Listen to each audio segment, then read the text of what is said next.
All right, everybody, welcome to Outcast Podcast. Good Thursday morning. Here is part two of the Sarah Boone murder trial, part two of day two, here on the Outcast. Yes. Is your memory refreshed? Yes. What is your answer? 4748 Franz. Not sure if I'm saying that correct. Court, apartment number 3. Now, I know you work for the sheriff's office in Orange County, but I still need to ask, is this in Orange County, Florida? Yes. All right. Now, you collected that item. May I move E for identification and evidence at this time? Any objections? No objection. What was pre-marked as E will be received into evidence without objection. Estate 16.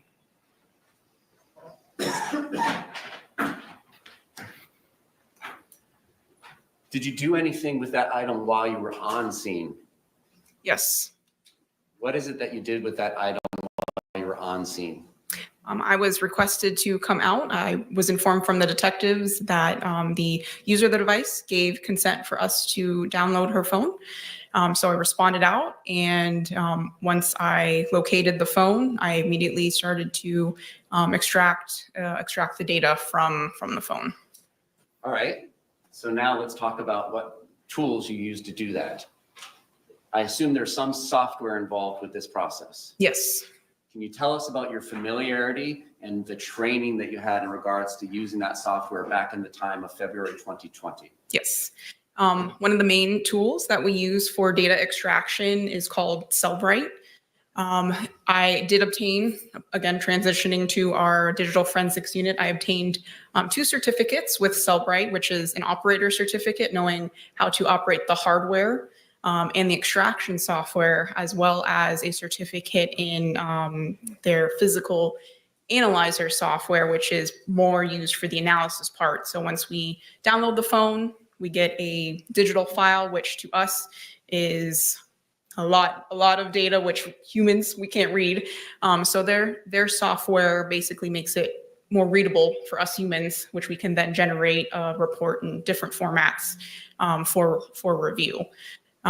So in this case, we used Cellbrite. They actually started to develop software for cell phone companies. So if you remember back in the day when you went to go upgrade your phone and you had to go into a brick and mortar store, they actually had the software to help transfer your old data from your old phone and transfer it to your new phone, like your contacts, your pictures, your videos, a lot of the data that you didn't want to lose when upgrading your phone. But they are now a predominantly digital forensics company, and they provide the software that we use to extract data off of digital devices. And is there any hardware involved to use this software?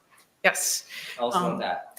Yes, in this case, and especially at that time, we had 2 options. There was a portable tablet.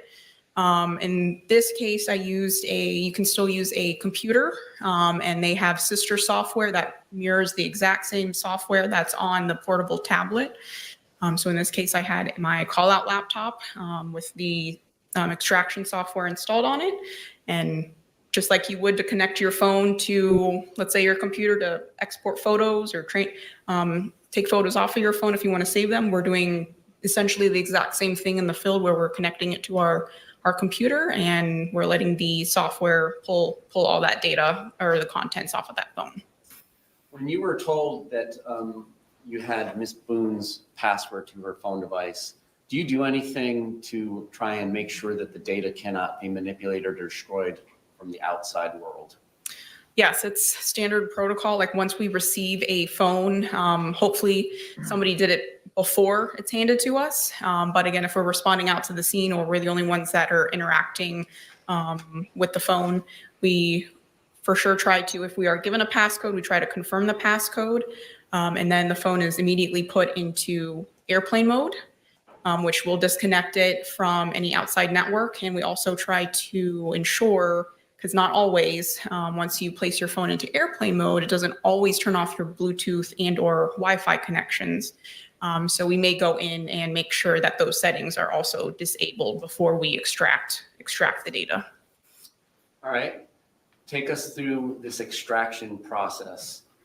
I understand that there are many different levels of information that you can get depending on a lot of things that you'll tell us about. Can you tell us the level of extraction you were able to do on site with this cellular phone device?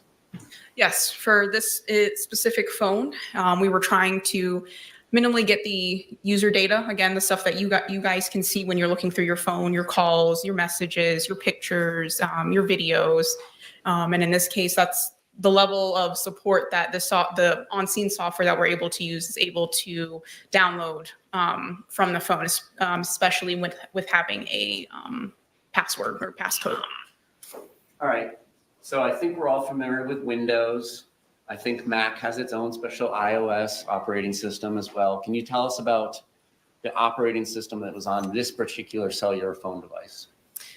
Yes, Apple has its own operating system, iOS if you have an iPhone, and of course, even if you have Android or Apple, you're constantly getting notifications saying it's time to update your phone to the newest software. So in this case, it's an iPhone, so it's running their shortened version of iOS. Can you also extract data that has been quote unquote deleted from the operating system? And can you just tell us all about it? Yes, it is sometimes a possibility. It's not always guaranteed, but we sometimes have more advanced tools that can potentially pull that data from the device. And then later, once we get that download, we can put it into that software and normally will give us indications on whether or not data has been deleted. And so if a particular photograph or a Word document or some sort of file has been deleted from the operating system, may it still remain on the phone device or computer device? Yes. It may still be locatable with your software tools. That is the hope. Again, not always guaranteed, but again, that's why we're trained to go in there and look for that the data behind the scenes to see if we can recover those artifacts. Yes. Did you later do another extraction of this phone device back in the office? Yes. And tell us if it is different in any way, how your software or hardware was different in doing it at the office. Yes. In this case, we use, again, a more advanced tool, which is able to capture, the technical term is a full file system. So we're capturing that whole filing cabinet, you would say, of the data stored on the phone with, again, the probability to not only collect possibly deleted data, but also your systems information, application data, like your social media, messaging apps, everything aside from your normal user data, like your calls and messages and pictures and videos. And what level of capture, and if you answered it in that, I'm sorry, what level of capture were you able to do? Again, in this case, I was able to do the full file system back at the office. On scene, the technical term is an advanced logical extraction, again, which encompasses your generic user data on your phone. And the level of extraction you did at the office, does that encompass data that is outside of the operating system or in unallocated space? It can include that data, yes. Now, what kind of information can be generated by this computer software tool that you used to make it presentable for a human such as yourself or the members of the jury to review?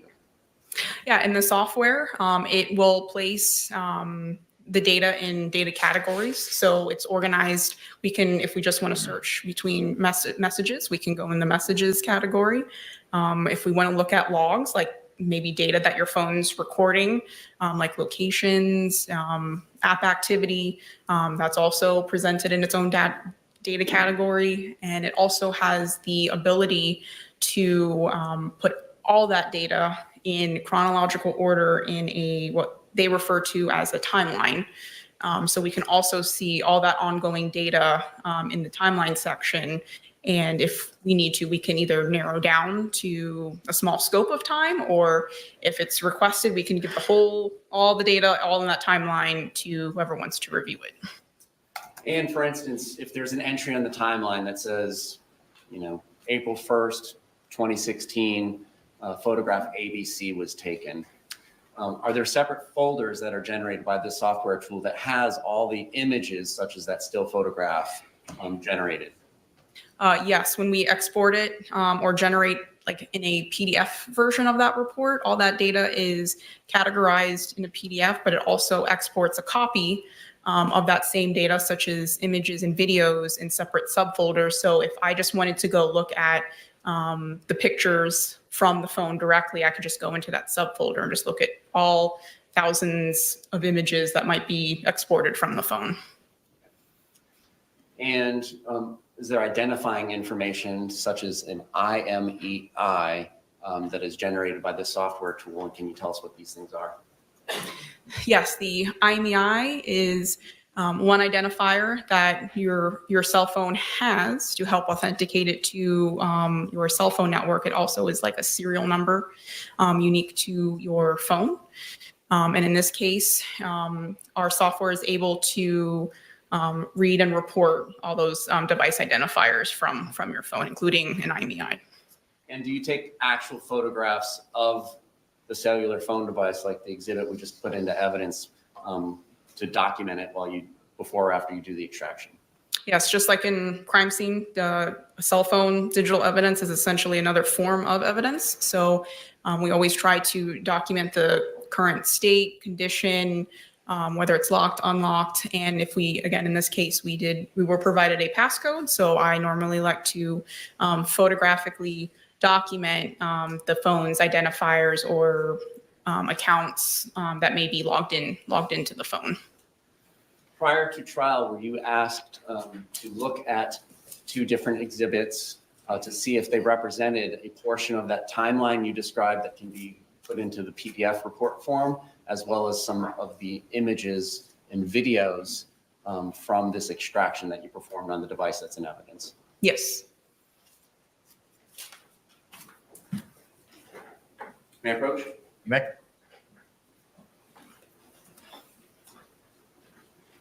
What I'm showing you first is O for identification. Did you have an opportunity to review that this morning to make sure that the portion of the PDF and the images in a separate folder there were part of the extraction that you did on this device that we're talking about? Yes. And was that accurate? Yes. P for identification, is that another carve out of the PDF timeline as well as videos and photographs from that device? Yes. All right, this time the state will move O for identification into evidence and reserve on P. With regard to states O. No objection. All right, what was pre-marked as states O will be received into evidence without objection as state 17. Permission to publish? You may.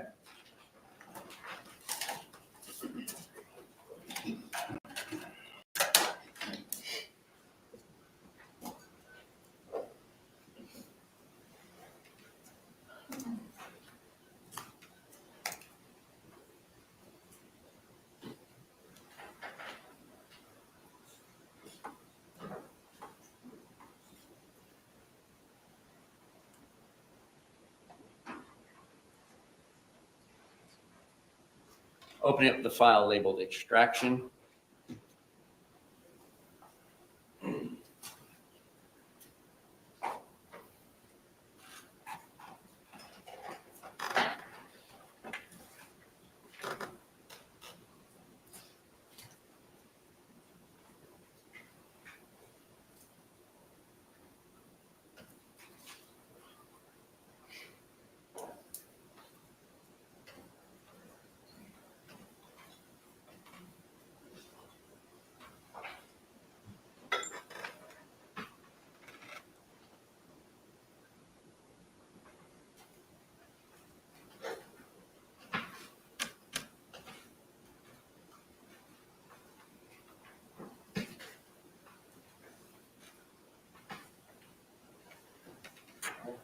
Guess we don't get that monitor. All right, so sorry about your neck. Looking at entry 31079, can we just go column through column and explain what we're looking at? Yes, the first column normally is just an assigned number, just like a line item number for the report. Because again, this is an excerpt. There could be thousands and thousands of line items when you're looking at the entire timeline. So the far left-hand column is just a line item number, followed by again, the data category for whatever data you're looking at. In this case, there's a couple listed as application usage and then location data. Let's talk about the column that has dates and times, and can you explain to us what UTC -5 means? Yes. Another column, again, we're looking this at a timeline, so we want to know dates and times. So we'll include the date and time of the data that was recorded onto the phone. And this report was adjusted for our local Eastern Standard Time here in Orlando, Florida, so UTC -5. And going up to the top line there, 31075, that indicates that there is a start time for the application com.apple.camera, and then going back to our original one, 31079, that's the end time. Can you tell us what that means? Yes, so Apple is very good about recording activity on the directly from your device. When you open up a certain application, such as the camera, Apple is making note that you, in this case, it's indicating a start time. So you opened up your camera at 10:21:36 p.m. And then you stopped using it, maybe closed it out or stopped recording at 10:21:38 p.m. And in this portion of the PDF timeline, there does not appear to have been any videos or photographs captured while the camera was open. Is that accurate? Based on that excerpt, I don't see a recorded media file. All right. In the surrounding entries, can we just talk about what I would unfairly probably call spam of locations? What is going on there? Again, if there's usage, application usage, or you're just in a really good location, or your device is just set to record locations wherever you are, your phone is also recording that data as well. And in some cases, like, again, your phone, if you have it set for your camera to record your location when you take a picture, again, like when you reopen that picture, it'll show you, hey, you were located at 2500 West Colonial Drive. That's that data that's being recorded in the background while you're using that application that it might have that permission to record that data.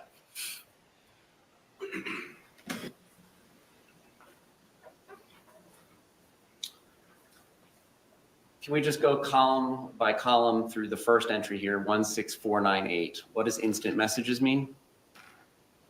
That's referencing text messages. Second column, outgoing. Does that indicate there's an outgoing communication? Yeah, so it'll reflect outgoing or incoming depending on the recipient or sender. The next column, there's a 1. What does that mean? That just might be like one entry, one message. I don't see the header for the column, so that one I'm not unsure of. All right, and the date and time we've already explained. Let's talk about the from, owner, and then the participants. What does this all mean? So the from section, again, if we're looking at the first row of data, it's indicative that it's a text message because the sender, it's listing the phone number being used to send that message. And then for iPhone devices specifically, if you're communicating with another Apple device, it may also list the phone number as well as your backup, which is your Apple ID. So if it can't transmit that message through your phone number, it might default to your iCloud account. And in this case, it's listing both. All right, and if, for instance, the outgoing recipient or the incoming sender of the text message is in the contacts, would it show up with the person's name, such as Wancho? Yes, our software will display your contact name as how you save it. And if there's no contact name, it would just show the phone number? Phone number or, again, Apple, your iCloud account.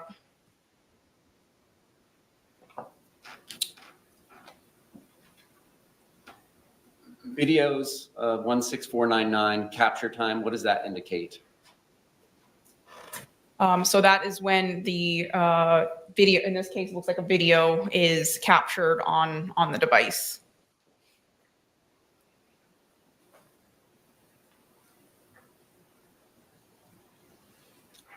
let's specifically talk about entry 16520.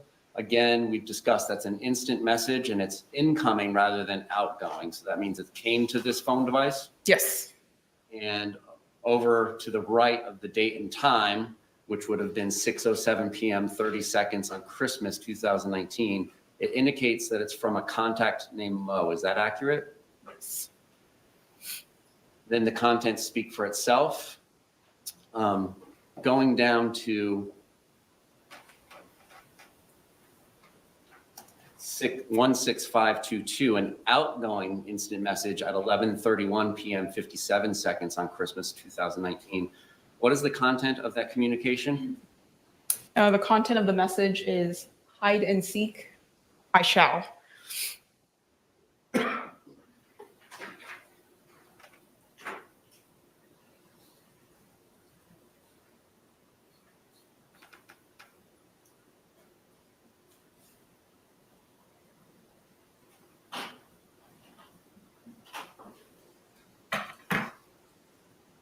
Turning down to 17167, it's an instant message that indicates it's outgoing from this device on January 13th, 2020, 5:01 p.m. 41 seconds, and it's from what is a paren owner. Does that mean it's from the device? Yes. What's the content of that text message? Sorry, what was the line item number? 17167. And bless you and all of you too. I'll get rid of him. Then the next three are also outgoing messages. What do they indicate as far as content? Starting with 17168, then I'll be better, followed by 17169, ugh, and 17170, Torres.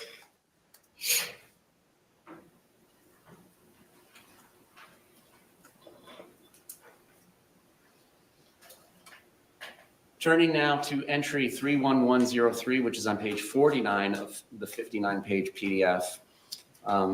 Again, it looks like what we talked about before, the com.camera application gets opened up to be used at 11:12 p.m. 40 seconds. Is that what this data reflects? Yes. And then at entry 31107, a video that ends up being captured as IMG_1062.MOV begins at 11:12 p.m. 45 seconds on February 23rd, 2020. Is that accurate? Yes.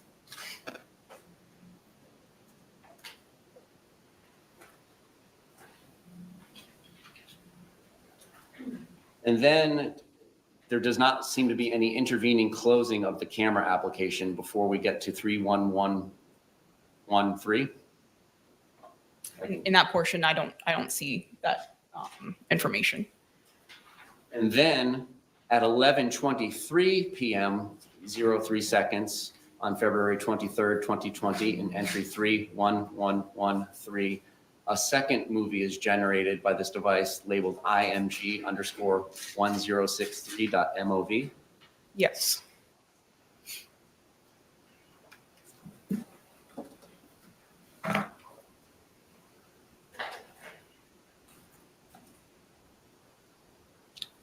I'm going to continue publishing from this exhibit.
For everything you've done to me.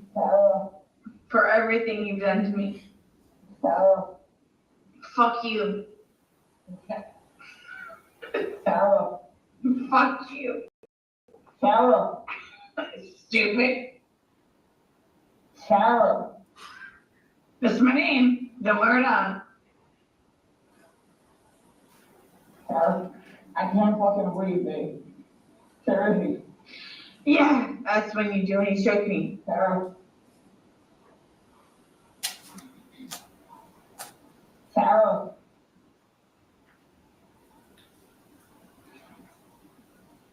Sarah, Sadistic man. Sarah, I can't breathe, babe. He's not sadistic. That's on you. This guy is 140 pounds, drunk.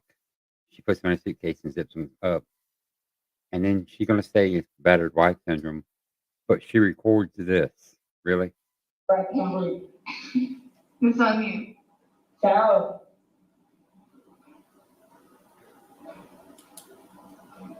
Real ransom. Might want to give it for it extra. Because I got this. Sarah, Real ransom.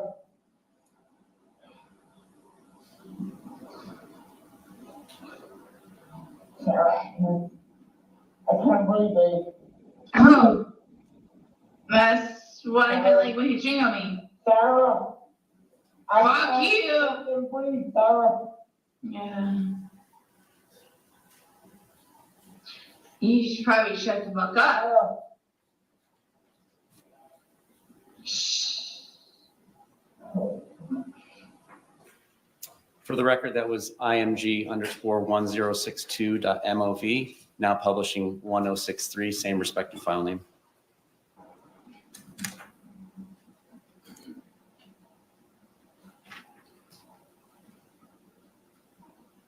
Sarah.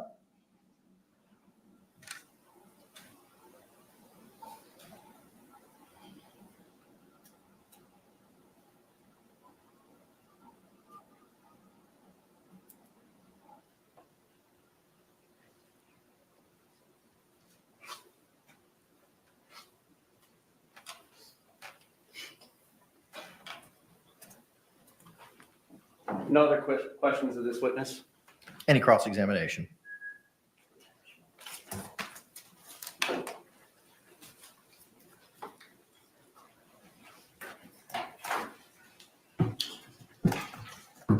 Good afternoon, ma'am. I believe you stated on direct that you were called to the scene and you were asked to do your analysis out there. Is that correct? At least a download. Download. What type of phone was this? Apple iPhone XS. And how were you able to get into the phone, for lack of a better word? I was provided with the phone's passcode. With an Apple phone, without being given that passcode, are you able to get in an Apple phone? Maybe not necessarily unlock the phone, even though that is an option through some of our advanced tools that is supported. But it can have the ability to download the phone even in a lock state and pull 80, 85% of that data. Is it a much easier process when you have the code? It's quicker, yes. And how were you provided that code? I believe either through Detective Copsel or Connolly at the time, or I may have asked Miss Boone just to reconfirm the passcode. And did she give you the passcode? Yeah, somebody did, yes. Now, on the first exhibit that went up, or when you're talking about the communications or the identifying factors of the phone, one of the things that were identified is dates and times. Is that correct? Yes. Right. Also, you said it would tell you if the source was incoming or outgoing. Is that correct? Yes. All right. And then you said it would identify, it could identify either by phone number or name. Is that correct? Yes. All right. On the examples that you gave us, who is the identifying name as to the outgoing on this phone? Sorry, can you repeat the question? Who is the identifying name for the outgoing text or calls on this phone? I think in some of the line items that were shown above, it was just listed as a phone number. Was there ever a name listed? A physical name, possibly in other line items, but in this, and again, in those excerpts, it's just by phone number. Okay. Did you ever see the name Brian Boone? Yes. Okay. Where did you see the name Brian Boone? I believe in one of the iCloud or accounts that was logged into the phone, there was an associated email address. No, taking that, was it any other place where you would see in a different name as to the outgoing, other than Brian Boone? Again, there might have been other names listed in other portions of it. But again, in those excerpts, it was just either by phone number or, again, with the Apple iPhone listing, the iCloud account. Do you have a copy of the exhibit up there? No, not on me. Can we get that pulled up, please?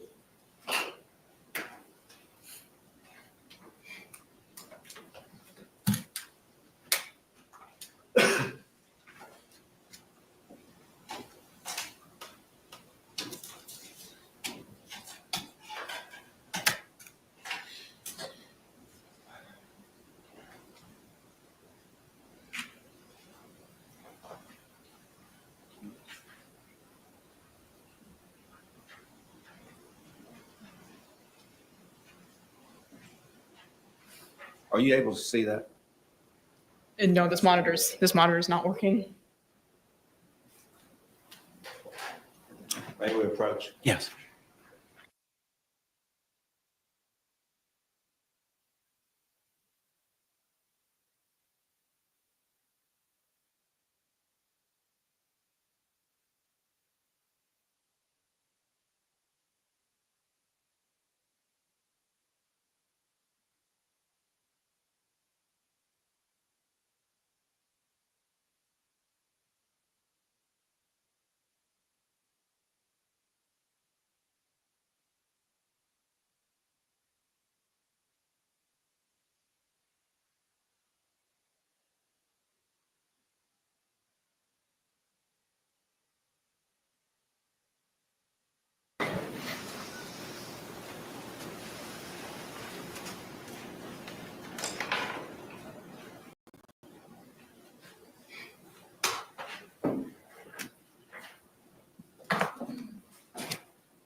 May we approach? Yes.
12:21. At this point in time, we're going to go ahead and take our lunch break. I'm going to ask you to report back here at 2 o'clock at 12A, the Orange County Courthouse. I'm going to give you a similar instruction, as same instruction I read to you last week. Jurors, you must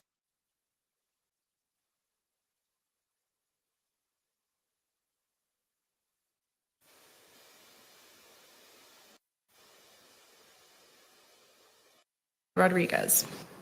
And was Deputy Rodriguez able to convey you certain information at that time? Yeah, she explained to me what had been said to her and basically what they have done.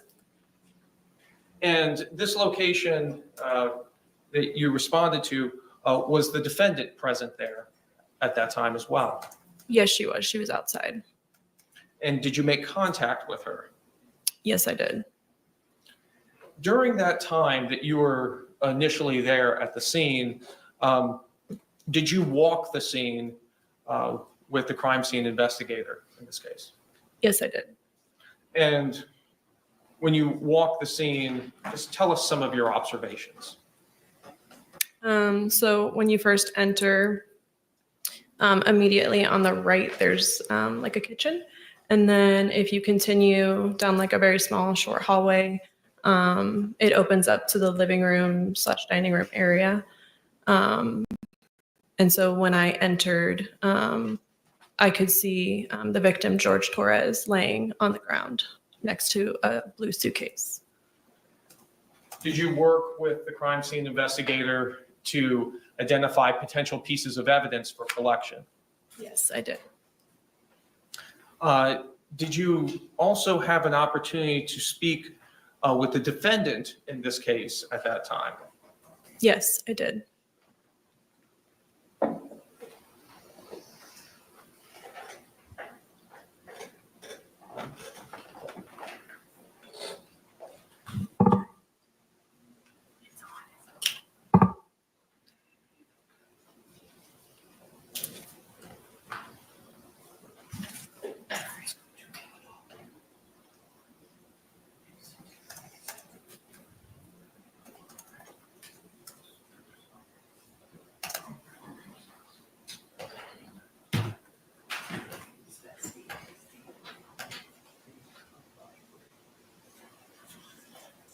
Your Honor, may I approach the witness what's been marked for identification as states T and states U and been shown to defense? You may.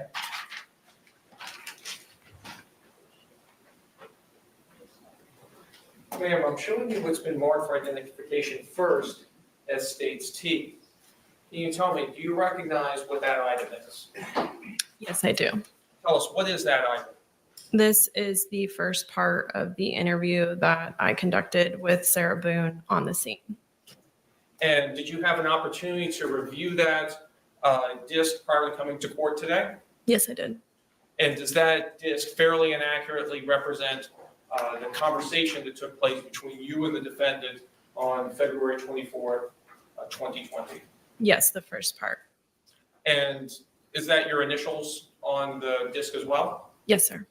Your Honor, at this time, I'd like to move what's previously been marked for identification as states T into evidence.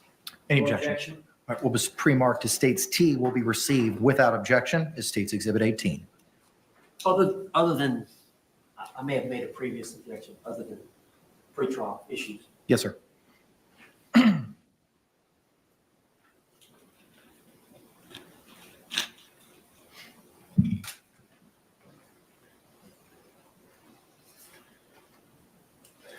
Ma'am, next I'm showing you what's been marked for identification as states U.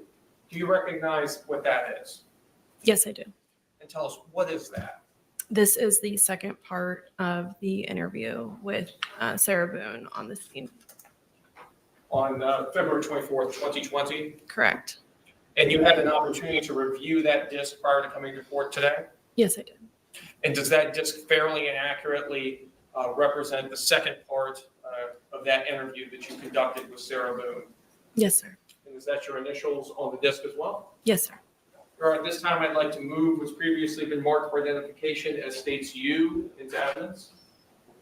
Any objections? No objection. All right, what was pre-marked as states U will be received without objection as states 19. Your Honor, request permission to publish. You may do so.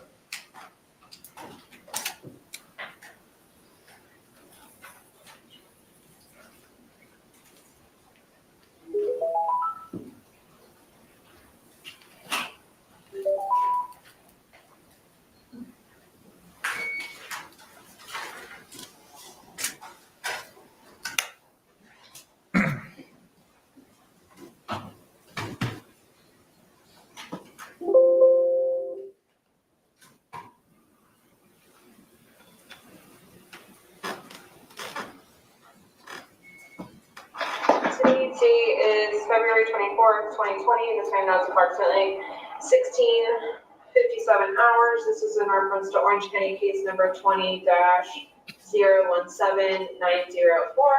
I'm currently located in my unmarked vehicle out in front of 4748 Grant Lane, apartment number 3 in Winter Park at the Tealwood Park Apartments. And also in the car with me is my partner, Sergeant Scott Bowen. and in the front seat is, can you state your name, ma'am? Sarah Boone, Okay, and your birthday? 10/10/77. Okay. So, Sarah, I know you have talked to some deputies. I know we had a very brief conversation, just to reiterate what you told that deputy. But like I was explaining, I would like to get a more further, understanding of what happened last night and ask you more detailed questions. I am going to read you your rights, but it's just because that's how we do things, okay? So you do have the right to remain silent, okay? Do you understand that? Yes. Okay. Anything you say may be used against you in court. You have the right to talk to a lawyer before and during questioning without charge. If you cannot afford a lawyer and want one can be provided for you before questioning without charge. Has anyone threatened you or promised you anything to get you to talk to me? No. Do you understand what I just read you? Yes. Okay. So, last night you said that you and your boyfriend George were here at your residence and didn't really leave that day. You said that he went to the store to buy cigarettes. Yes. What time was that around? If you recall. Was it light out still, dark out? Yes, it was light out It's still. still light out, okay. But he's the only person that left and he came back, Yes. I'm assuming? Okay, It's right down the street. it's down the street, okay. And, tell me what you guys were doing next, like what was happening? We had a bottle of wine. We painted, we drew, we did puzzles. Do you remember what wine you guys were drinking? What It's what Chardonnay. Okay, The bottles are in the trash. okay. Chardonnay. Okay. And do you remember around like what time this was that you guys were sharing the bottle of wine, painting, doing puzzles? I'm gonna say 4-ish. Okay, and was this before he went to the store or after? I'm sorry. Had he already gotten home from the store at this point to buy the cigarettes? Yes. Okay, so it was around 4 p.m. Ish. that you realized, and you guys were doing, Puzzles and art, okay, listening to music, enjoying each other's company. and all downstairs, upstairs, where did you guys? Downstairs. Downstairs, okay. We usually sit on the back porch because we smoke. You're not allowed to smoke inside, so. Okay. And who was here last night? Was it just the two of you? Yep, okay. No one ever came over at any point? No. No, okay. We call his daughters on FaceTime. Okay. We're just literally just enjoying one another's company. Okay, and you guys share the phone that you have, Yes. correct? Okay, and the phone's located in there, I think in the Yes. dictionary. Okay. So tell me what happens next. You're painting, you guys are doing this puzzle together, you obviously finished the bottle of wine. Yes. Did you have 1 or 2 bottles of wine? Well, we had one previously that was maybe not even half full, Okay. but then, So you finished that one and then you had the full one? yes. Okay. And sorry, what was the question? What did you guys do next after the bottle of wine? Like after you Well, guys we had- finished the wine? We had the bottle of wine while we were doing our arts and crafts. Mm-hmm. And from there, just waiting, we were puzzled out, we were painted out. Mm-hmm. So being silly, let's play hide and seek, which we had played before. Like, I don't know if you've opened the door on the top of the stairwell, like, he and I have hidden in there before, like, just having fun and enjoying each other's company. Okay. So, I mean, that's literally all it was. And then the suitcase is downstairs because I was telling you we were going to donations. And because it's not a very good suitcase, what was the question? I'm sorry. You were just explaining to me that He decided to hide in there. So being silly, he and I were sitting there laughing at it, like with him in there. And then, so I didn't zip it up all the way, but I mean, enough to where his little fingers were out there and whatever, but still having a good time and whatever. Then I guess I decided to go upstairs and I don't know, I fell asleep. So I woke up this morning and again thought he was downstairs on the laptop looking for a job, as he usually is. And then thought, where is he? Is he on the back porch? Is he in the bathroom? Like, where is he? And then I came to about the suitcase. So I opened the suitcase. I took him out, stretched him out, started to do CPR. Where air was coming out, and then like whatever gurgle. So I'm trying to do CPR on him. I'm shaking him, trying to get him to come to, but I can tell by looking at him, something was wrong. He's been losing his teeth lately and has been complaining about his chest hurts, which is why I keep trying to get him to go to the doctor, but because he nor I have a job or insurance, has been putting it off. So again, so I didn't know what to do, so I called Brian, my ex-husband. I called him, he came over, just walked in and then walked out. I grabbed my phone and I called you guys. From there, here we are. Okay. The first time you woke up this morning, did you look at your phone to see what time it was? No. Most of the time, like, I'll wake up, but because he nor I have a job, I'll usually just lay in the bed for a little bit longer because the house is clean. There's nothing else that we can do. Me thinking he's on the laptop looking for jobs, I can't use a laptop. So most of the time I'll just stay in the bed and collect my thoughts and get ready for the day. So do you have any idea what time you woke up that first time? What time it may have been? I don't know if you guys have. I'm gonna say 11 something. 11 something. Okay. Maybe. Is that when you finally got up, or is that the first time you woke up? No, that's the time that I decided to get up because I figured he was downstairs on the laptop. So let him look for jobs on the laptop, and then usually I'll clean, he'll look for jobs, or vice versa, where I'll look for jobs and he'll clean. Okay. So you think you got out of bed after 11 at some point? Yes. Okay. But we can't recall which time. Do you think you were up for like hours before that, or collecting your thoughts? Brian, because I was supposed to have my son today to get him up from school. Brian usually calls to make sure, hey, are you sure you're getting Lucas today? Because I've had job interviews. Right. Are you going to pick up Lucas? So after he called like maybe 3, 4 times, maybe 5,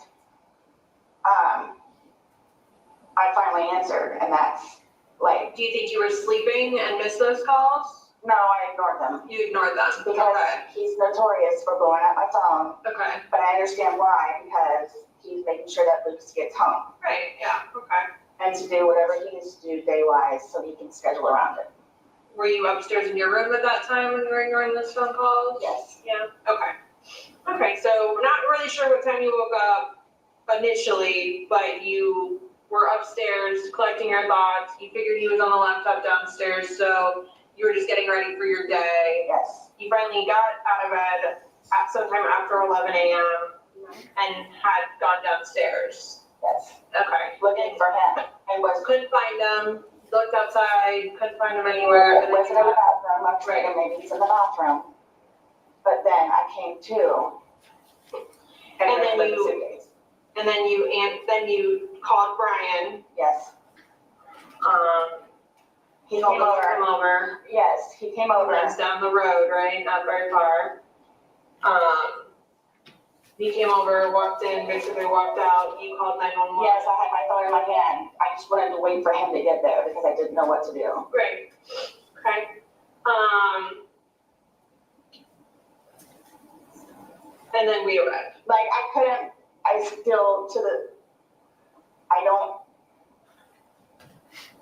I don't know what happened. Like, I don't know what happened, but like, my whole thing is the whole, like, teeth losing thing, and I don't know what happened. Like, I don't know what happened. I don't know what happened. He and I were having an amazing time yesterday, like we normally do. No arguments? No. Nothing? Okay. And the thing with him though is, which is why we've been doing puzzles and artwork lately, is that he's been stressing out about a job, of course, which we've talked about. So what I did was start having him do puzzles and artwork to keep his mind off of it. Okay. His ex-wife is all over him about sending money, which he can't do because he doesn't have a job. Right. So he was stressing about that. He's been stressing about the job. But that's why I started to buy puzzles and paint to get his mind off of them, which is what I don't know if you noticed on the wall in there, it's all of our artwork and stuff. Okay. So I don't know. I mean, music, art, and playing with the dogs, dancing around the room with the dogs. And then decided to play hide and seek. Because we're always trying to outdo each other on where we can hide the best. How often do you guys play hide and seek? Gosh, that was maybe third time? Maybe. Okay. Is it a more recent game you've gotten into, or 3 times in total in your relationship you're talking about? Lately. Lately. Because again, like we were puzzled out. We painted already, so why not? So you were downstairs hanging out. Do you remember around what time you guys started playing hide and seek?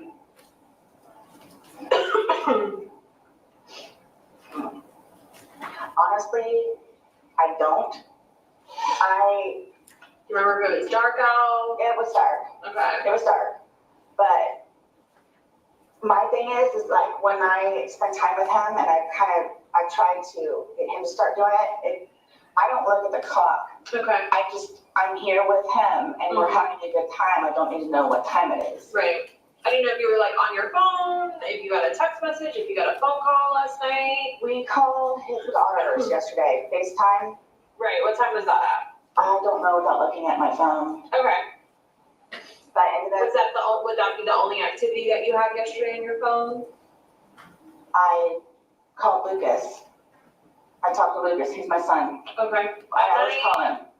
Morning, No, it was evening, evening? Okay.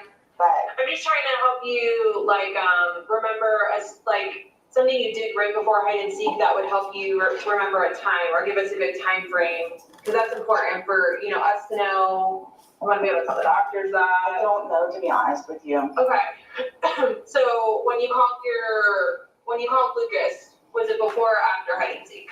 Before. Okay. And when you called and FaceTime, his daughters before or after hide and seek? Before. Okay.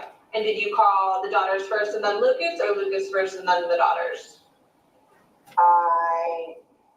I know I talked to Lucas, but then we talked to the daughters afterwards. Okay. Okay. And I don't remember if she called us. No, I know he called Cookie. But yes, we called her. What are the 2 daughters' names? Or just one? Did you say one He daughter? has 3 children. It's Anna, Cookie, what her real name is Destiny, and then he has a handicapped son, Georgie, Okay. Who did you call though yesterday? Who did you call? Cookie, And what is Cookie's real name? Destiny. Does she have his last name or something else? It's Torres. Yes, she remarried, but I don't know her last name. Okay, so you know it's dark out, but you're not really sure what time it is. You play hide and seek. How long do you guys play hide and seek before he decides to get into the suitcase? Wasn't really, I hid upstairs in the shower Mm-hmm. and then came downstairs because I was tired of hanging out in the shower. Okay. So that's when he was playing around in the suitcase. So, Okay. because we both thought it was funny that, Yeah. oh yeah, well, I'm gonna zip you up. Uh-huh, you didn't come look for me. So, again, it's a broken suitcase, but What do you mean by broken?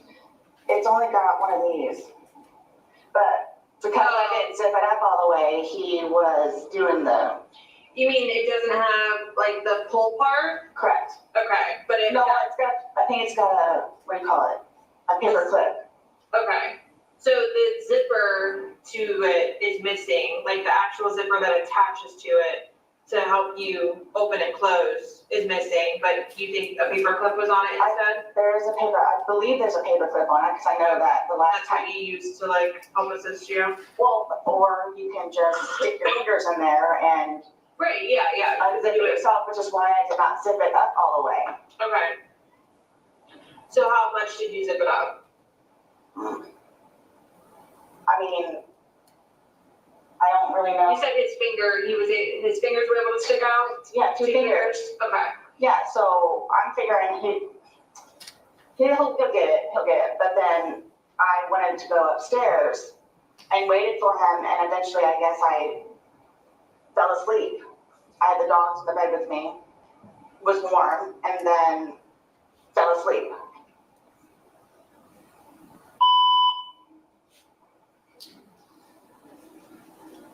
So you guys are joking, he's in there.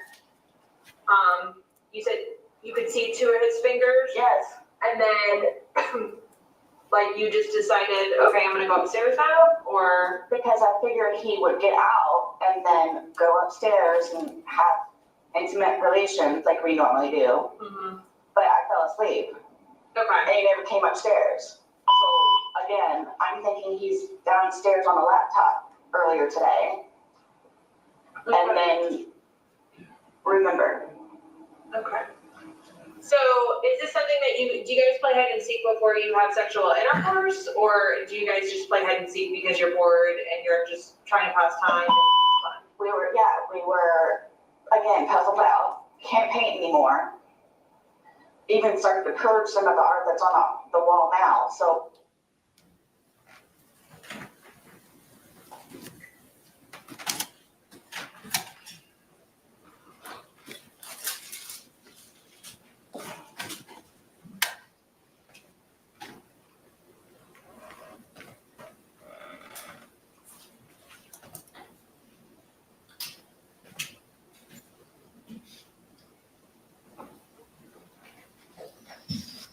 Permission to publish 19?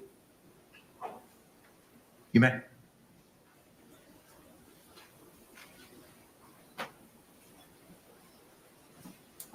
Today's date is February 24th, 2020. The time now is approximately 17:16 hours. This is in reference to Orange County case number 20-017904.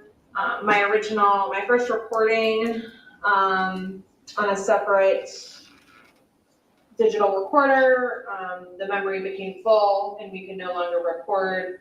But I am in my unmarked agency vehicle with, can you state your name, ma'am? Sarah Boone. And my partner, Detective Scott Lowen. We are outside in my unmarked agency vehicle outside of 4748 France Lane, number 3 in Winter Park, collecting a statement from Sarah. Okay, Sarah, just for recording purposes, because it did technically stop and I wasn't able to say the time that it stopped prior, we have not talked anything further, not on recording.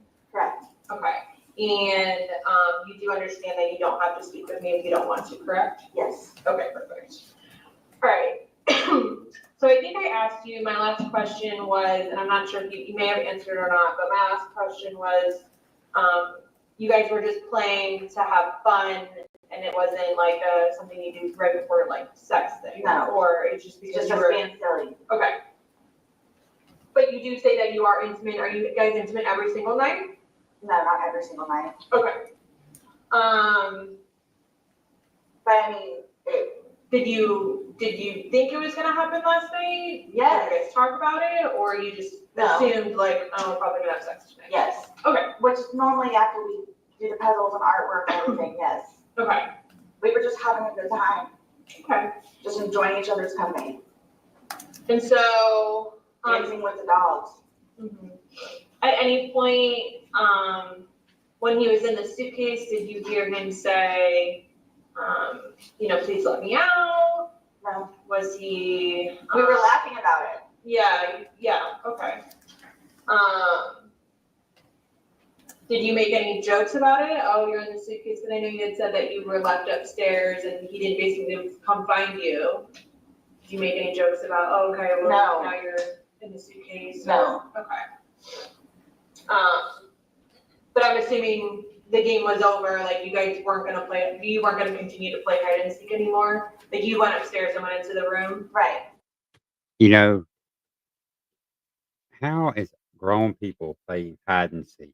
I'm 52 years old. I can't remember the last time I played hide and seek. I think I was like 14, 15 years old.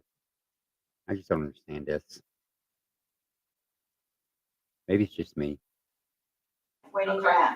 Okay. And you said you laid down? Yes. The dogs got in the bed. Do you guys sleep together in the room every single night? Yes. Yes? Okay. How do you just go to bed and get in the suitcase? Okay. And which side of the bed do you sleep on? Like if It's, okay, here's the bed. I'm on the left side, he's on the right-hand side. Because I've got Lucas's pictures over here, he's got his kids' pictures over here. okay, so you're So closer towards to the the wall. door or closer to the other? Are you closer to the door to exit your room or is he closer? He is. Okay. So where the pictures of Lucas are on that side, that's your side? Correct. Okay. And is that where you slept last night? Did you sleep in the middle of the bed? Did you sleep on your side of the I bed? slept on my side. Your side? Okay. And I noticed there's like one pillow on the bed and then there were like 3 up against the closet. Mm-hmm. Are those his pillows and he brings them into bed or what's? No, when I woke up, what I normally do is, I don't know if you noticed the mice that we have in there, Lucas's mice. Mm-hmm. But I'll make the bed, excuse me, clean the mouse cage, and then go downstairs. Okay. So, but what I'm saying is that normally I'll fix that upstairs and then I'll head downstairs. Okay. So that's why those were over here, was because I was trying to fix up the bed a little bit. Okay. Okay. Were they in the bed prior? Like when you went to sleep, how many pillows were in your bed?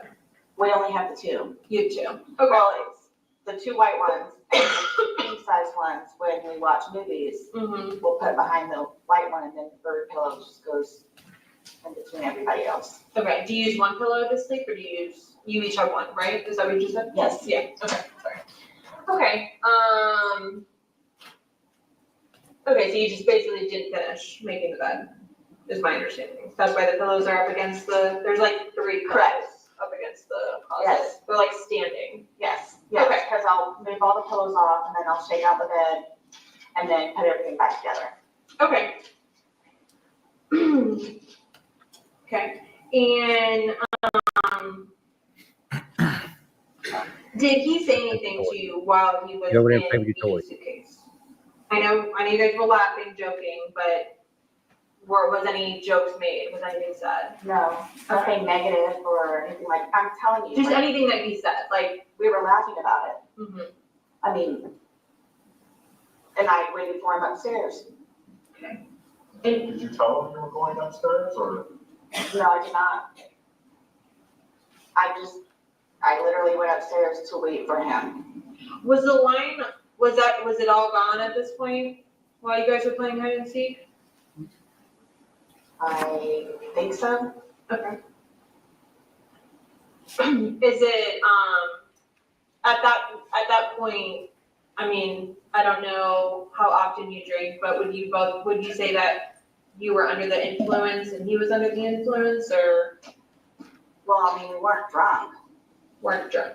Okay. We weren't drunk. I mean, we had a handful of glasses throughout the evening.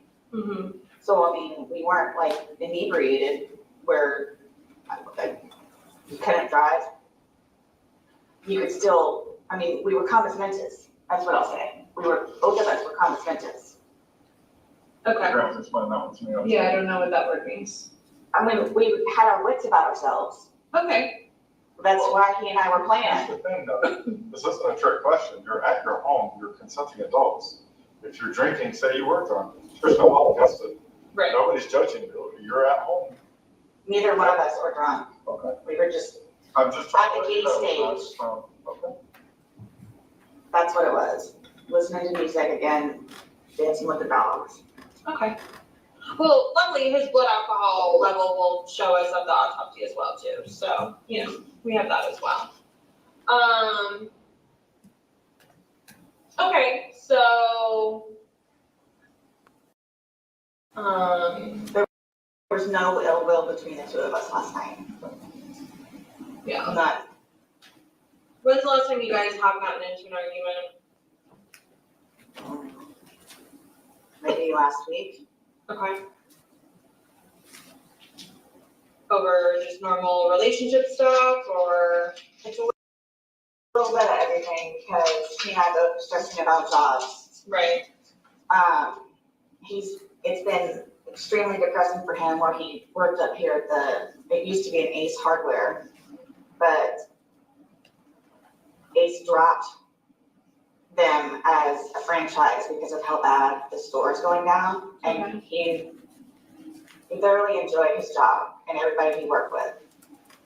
Okay, yeah, I had a little different But it's difficulty there. between stuff like that, and then of course, we've got the bills that we have to pay, and I've been having to ask Brian, my former husband, for money to pay for electricity and hot water for Lucas and groceries.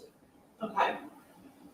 So I think that, of course, because he can't support me, has been bothering him, which is why I bought a new puzzle for the two of us to do. Right. And that's what we were working on in the painting. Okay. Do you guys normally argue often, not often, weekly, every other? It all depends on like if he had a good day or a bad day kind of thing, where he would just be happy to come home and see me because he knows that it's gonna get better. And then most of the time he would go for a drink and we would sit on the back porch. He would tell me about his day. Mhm. And we would have a glass of wine and then kind of start our evening-ish kind of thing and smoke. But then we would go inside because we're tired of being outside. And then that's when we started to do the art and puzzles. And then listening to music and playing with the dogs. And it's a thing, chatting through it kind of thing. Gotcha. Is there anything he drinks specifically, like his go-to drink, or? It's honestly whatever it is we can afford, Okay. which is why we used to drink like liquor, but Right. like months ago, Right. which is why we have the wine. Wine. Okay. What did you guys make for dinner last night? He made a pork sandwich with cheese. And what was it that I ate? I think I made a sandwich. And some chips. You guys didn't have to go out and get anything, you had everything there? Yes. Like a sandwich, like a deli sandwich, like deli meat sandwich, or do you think you have pork ham? Like a He ham? had I made a pork one the other day for me, him and Lucas, Mm-hmm. and they were leftovers, so he had that. made a pork loin sandwich with cheese, and I had there's ham in the Ham sandwich with chips. Okay. Does he normally come up to bed, or will he do the typical guy thing where he's downstairs and will fall asleep on the couch? I mean, he's done that before just because of his crappy day that he had, but yes, we sleep in the same bed. You normally sleep in the same bed. Do you guys go to bed at the same time? Most of the time, yes, but because he's been very excited about looking for a job, he might stay downstairs for half an hour, 45 minutes, and then would come upstairs and he and I would watch movies together until it was just, okay, there's no more movies that we want to watch. And then we would just turn the lights off and go to sleep.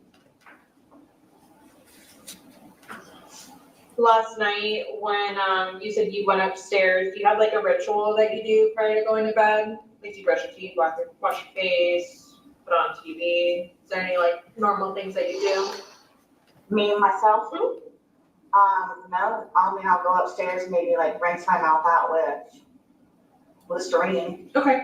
Do you recall what you did last night? I just got in the bed with the dogs. Okay. Waiting for him. And how long do you think you were up waiting for him until you passed out? I wouldn't say I necessarily passed out. Oh, Yes, he knows too that I'll go upstairs sometime because of how tired I am, Mm-hmm.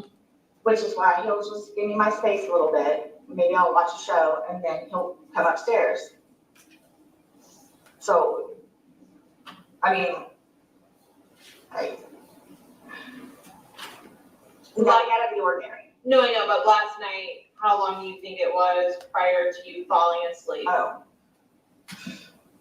Like, how long did you wait up for him? Maybe 20 minutes, 30 minutes. I mean, I literally dozed off, warm in the bed with the dogs, waiting for him. Okay. I didn't even bother turning the TV on. Just got in the bed. He knows too that I would go upstairs because of how tired I am. He knows, like I'm mentally exhausted. So. Who usually gets up first? I mean, are you an early riser, or is he an early riser? He Or is. he's usually an early riser? Yeah, he has to be at work by 8 o'clock, so he'll usually wake up at like 6:30-ish if I don't have Lucas. How long has he been out of work? Gosh, maybe, well, he did some odd job stuff up there. But I think his last day was like Friday, 2 weeks ago. So he hasn't worked in about 2 weeks. Yes. And during that 2 week period, has he maintained just his body naturally wakes up early, or does? Yes, it's his body clock. Okay. What time is that normally? Like 6:30, 6:45-ish. But again, if I have Lucas here, I have to take him to school, so we're up at like 6:30. I'm feeling really like weird, guys, like lightheaded. Okay. Like I feel really weird right now. You feel like you're sick? No, I'm not sick, just, I don't know. Do you need food? I haven't even fed my dogs today. The mice need to be taken care of still. I don't think they have any food. But again, I'm thinking he's downstairs on the laptop, so he can use the laptop and then I'll use the laptop afterwards. So it wasn't when you woke up this morning, it wasn't out of the ordinary that he wasn't there? What do You you didn't think? you didn't wake up this morning and go, oh, where's George? You woke up thinking, okay, George got up like he normally does before me. And it's downstairs on the laptop looking for jobs. You No. made a Yeah, comment you earlier put it in that he's losing his Why would you teeth. think he woke up? Yes. What is? I think we don't know. I think that's one of the things subconsciously that has been really on his mind also, is that he keeps losing his teeth. Like, pieces would break off, he lost a whole molar or something in the back the other day while we're eating. And then he keeps talking about how it's chest, and I'm blaming it on the stress. Yeah. So I don't know what that is. I don't know what the teeth thing is. I know it can't be a good sign. You said Got he drunk. got Put the man into, in. you said an argument, but he had a bunch of facial injuries where he had reconstructive surgery. Yes. So he and his brother got into Yes. this fight. Oh my gosh, it was horrific, yes. Was it any, I mean, usually when you have that much damage, it's more than just a fist fight. His brother hit him with something? No, wait till you guys see Mo. Mo is a gorilla. Like, he's, It is possibly that's what's causing the teeth to get messed up? Did they have to do work on his teeth or his jaw or just his anything? eyes. His eyes. Just the horrible sockets? Yes. Well, and they fixed his nose too. Okay. Now, the damage to his eyes, is that still, I mean, is it noticeable or? No, Okay, so when they fixed the sockets, they came back and you couldn't tell that they'd been damaged? I couldn't tell, but his children recognize it, where they say he doesn't look like the same dad. But to me, I never noticed it. No other damage to the jaw, forehead, anything like that? No. It was just his eyes and his nose. Bless you.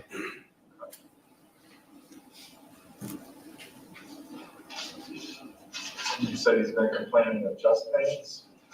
He had mentioned it a couple times, where I'm just blaming it on stress, but again, I kept trying to encourage him with or without money, go to a walk-in clinic. Yeah.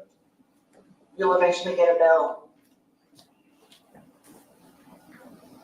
But the teeth thing has been worrying me also, and I didn't want to say anything to him about it. But we were in the process of eating dinner and a tooth comes out. Yeah. That's scary to me, and a red flag if you ask me. Well, this is the reason I was asking what you guys had for dinner last night. What is his dietary habits been lately? I mean, he looks super thin to me. Now, I don't know George, but he does not look like he's an average He weight. eats, believe it or not, like a horse. Like, he'll eat like 4 or 5 times a day. Again, one of the things that has been concerning me, which you all will be the first people that I actually say this to, is his weight. For the amount of food that he eats throughout the day, how he doesn't gain any weight. All right, I gotta stop this for a second. So now we've gone from alcohol to food. I thought he was gonna come back upstairs. I guess I forgot I locked him in a freaking suitcase.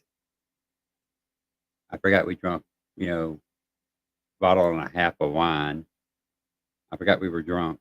I forgot I videotaped me cussing him out while he's in the suitcase and him telling me he can't breathe. I don't understand it. He and I and Lucas going out to Publix every time we step on the scale, and he continuously loses weight. Well, I don't even want to step on the scale anymore. How long has this been going on for? Months. So way before losing his job. Yes. It's been ongoing. I mean, I'm not gonna even say months, I can say at least a good year. Okay.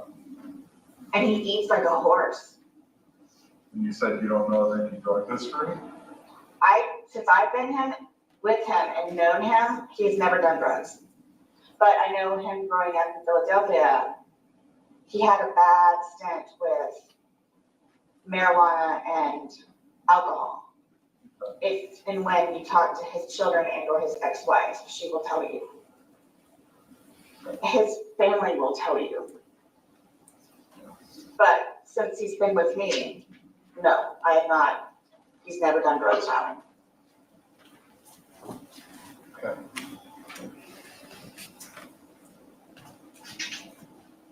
Your phone, is it password protected or touch screen? It's password protected. Does, George know the password as well? He doesn't know the code, but he does the face thing, face. His face will be able to get on it? Okay. And the only reason why I have that is because I have lost 2 phones previously where I can't, before I had the passcode was somebody else being able to get into my phone because I lost it twice. So that's the only reason why I have it. Oh, like that's the reason you put a password on it, Yes. just in case you lost your phone? Yes. Right.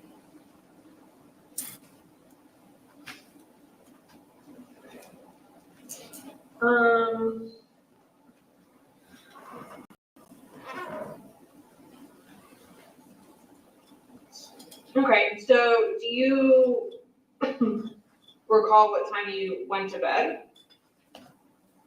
I know that it was after midnight.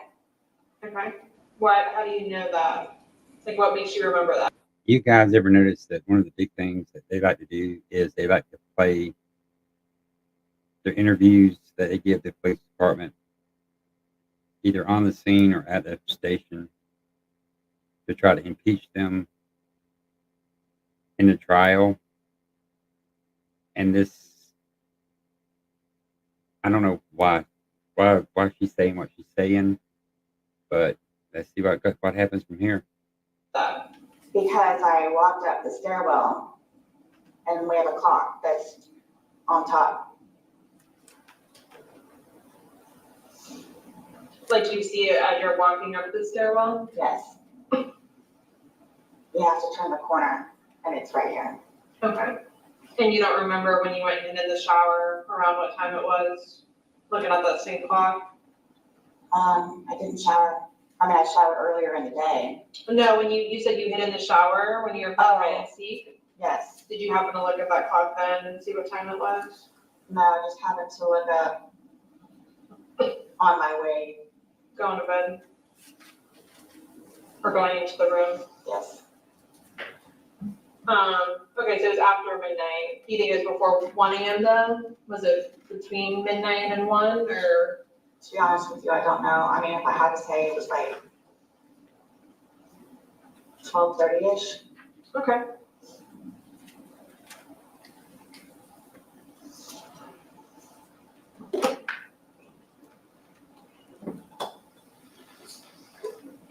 Okay, and when you went upstairs, you and George were no longer having a conversation, laughing about the suitcase. You just decided to go upstairs.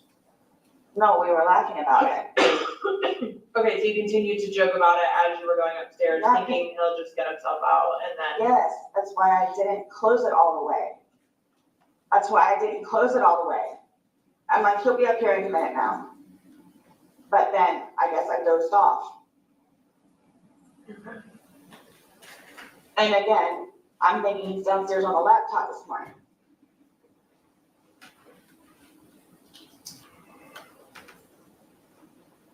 Because he gets out of bed before I do, most of the time.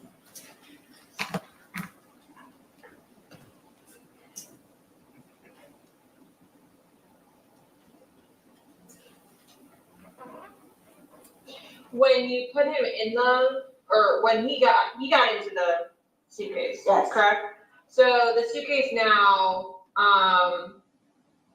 if we're looking at it, what side was his head on when he got into the suitcase and you zipped him?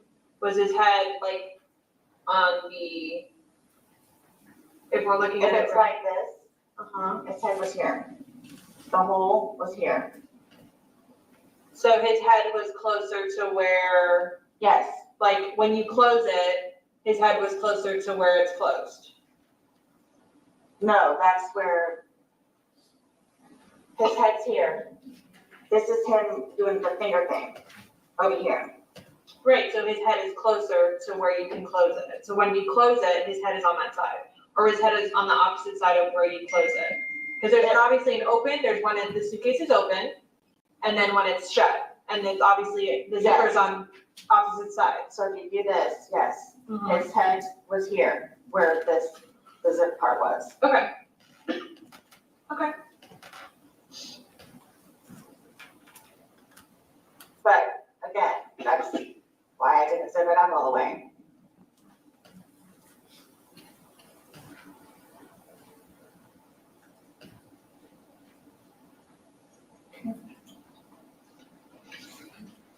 Is there anything else that you think is important for us to know that we haven't asked you? I don't know what happened. Like, I don't know what happened. I don't know what happened. I don't know, again, if he had like a heart attack or an aneurysm or what. Like, I don't know what happened. Do you keep your phone on you? Like, is it always in your possession? No. Because it's a community phone between me and him, like if he needs it, most of the time it's on the kitchen counter. Okay. Where it's like, he knows that's where my phone is, or hey, after you're done talking to Lucas, do you mind if I call my daughters? So Right. it's our phone. No, I get it. I just, But no, I don't walk around with my phone on me all the time. okay. Did you bring it upstairs with you when you were going to bed? No. No. Okay. So it stays downstairs. Or No. is downstairs with him? Yes, it was downstairs with him.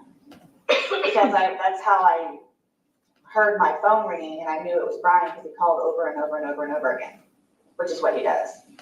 So you assumed it was him, but you didn't know Brian was calling you, but you assumed it was Brian. Yes, because he calls back to back to back to back to back to back. So I finally answer. Okay. Okay, so your phone was downstairs. Yes.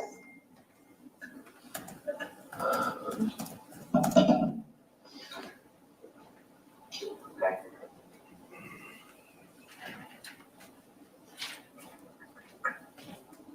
Alrighty, can you raise your right hand for me? Do you promise and swear everything we've talked about has been true and accurate to the best of your knowledge? Yes. Yes. Okay. But may I ask you though, because I was telling you guys about it earlier, Mm-hmm. like I don't know if I'm afraid for my life at this point. I know. But I'm afraid. I don't know anything about your guys' history, like, I don't know, other than the family not liking you, like. And they get upset because of the drinking. And just the things that we have gone through, and I know that they don't want him to be with me, but he and Are I they gonna tell me that he's an alcoholic? probably, Okay. Are they gonna tell me that you're an alcoholic? they'll say that, but they don't know, they assume Okay. Why do they say that he's an alcoholic? because of his track record in Philadelphia and all of the things that he has done. Cars that he's wrecked, ex-wives' cars.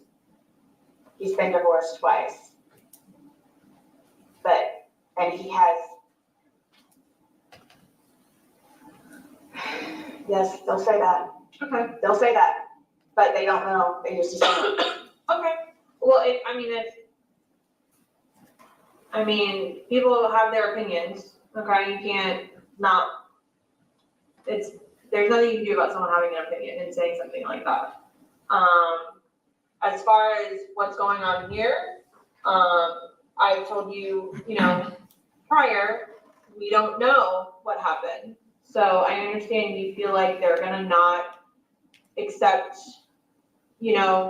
what happened and they're gonna think that it's your fault, but at this time, we cannot conclude and say anything differently. I know we talked about you possibly going somewhere else for tonight.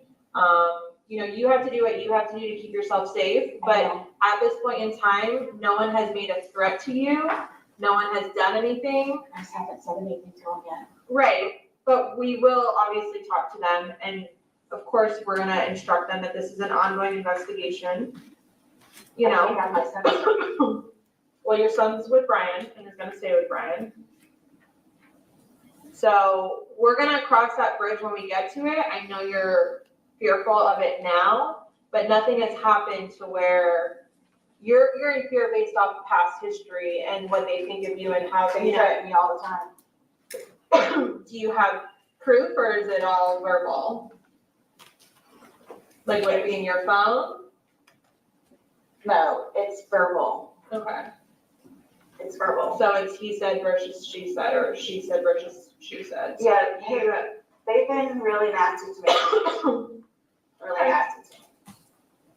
It's gonna be a shock.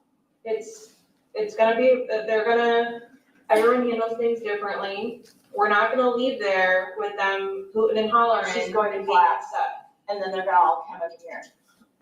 Okay, well, who's gonna collapse? I don't even know His mom. His mom? What's his mom's name? Blanca. Is that her government name, or is that just what you call her? No, I think that's her government name. And you said she lives around here? They live down the street. When's the last time you said he doesn't even really talk to his family because he chose you over them, so when's the last time you've seen them or talked to them? I believe he did something with his brothers a couple of weeks ago, but I don't go over there. Okay.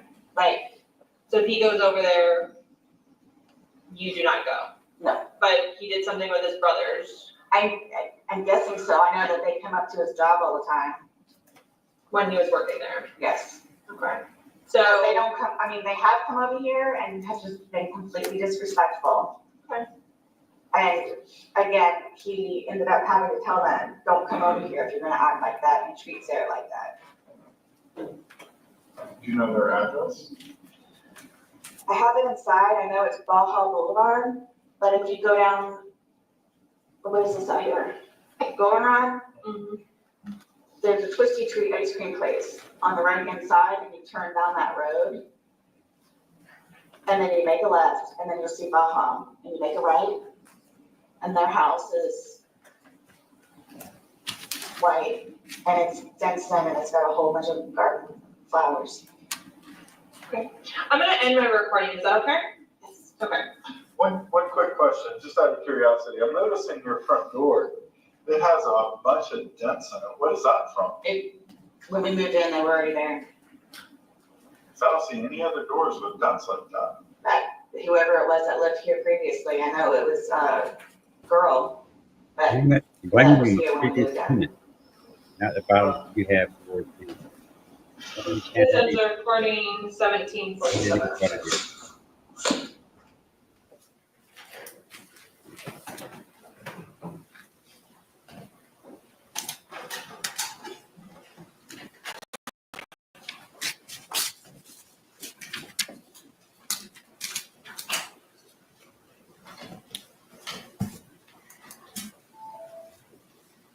While you were on the scene on February 24th, did you also make contact with Ryan Boone? Yes, before I spoke to Sarah Boone, yes. And did you have an opportunity to interview him? Yes, I did.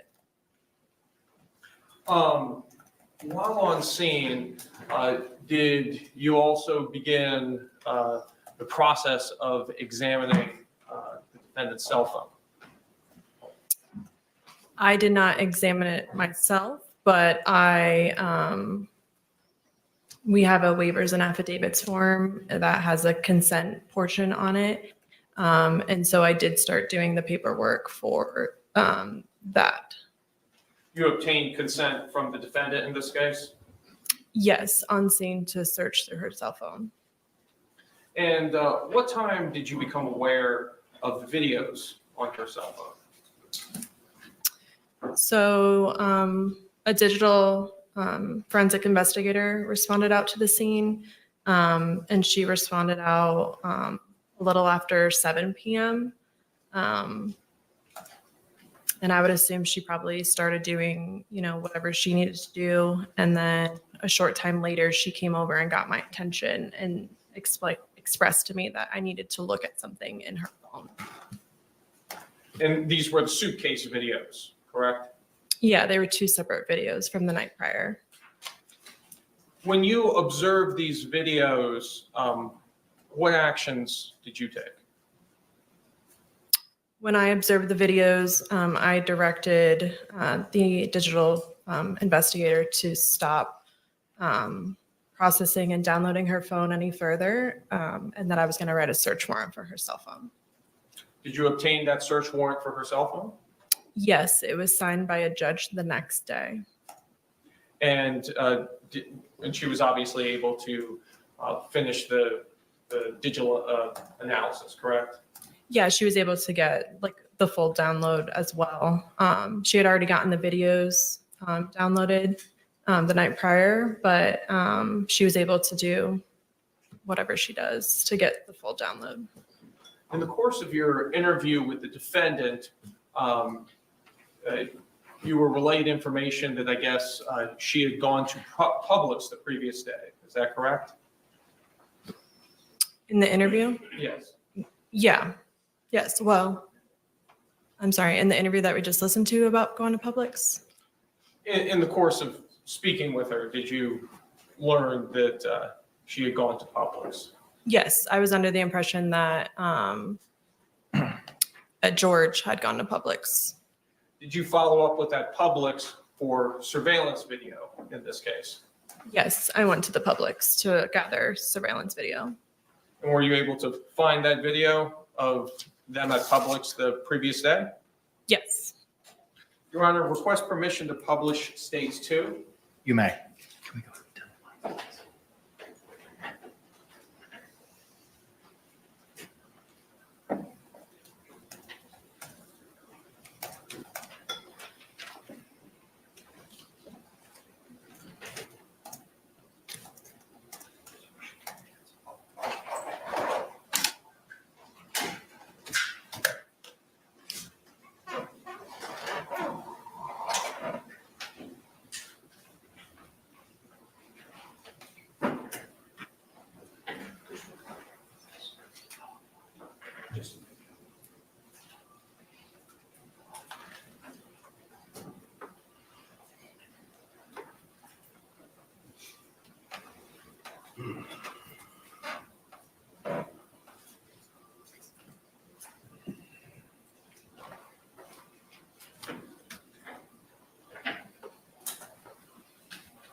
Ma'am, I'm first going to show you the video taken from Publix on February 23rd, 2020 at approximately 12:15 p.m.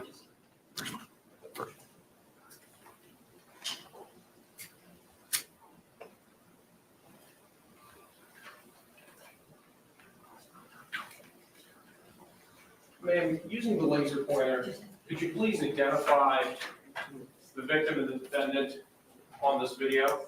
This is the defendant, and this is the victim. You can advance the video.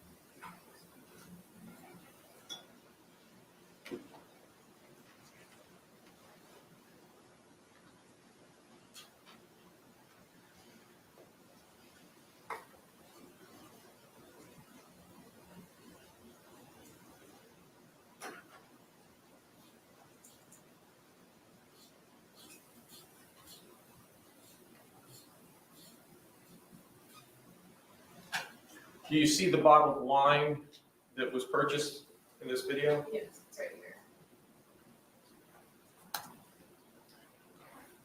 We could move on to the publication of the second surveillance video.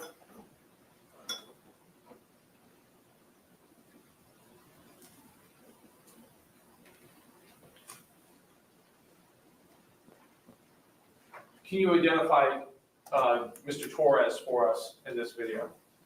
Yes, it's right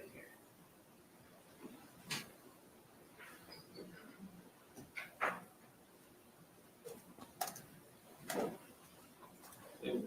Is that the second bottle of wine? Yes. All right.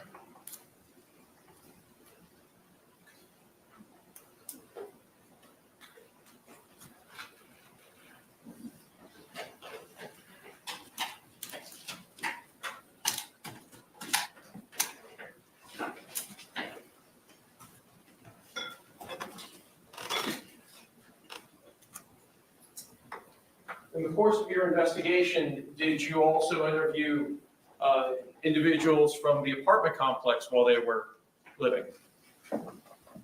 Yes. And did you have an opportunity to also interview their neighbors as well? Yes, I did. Did you interview Juan Torres?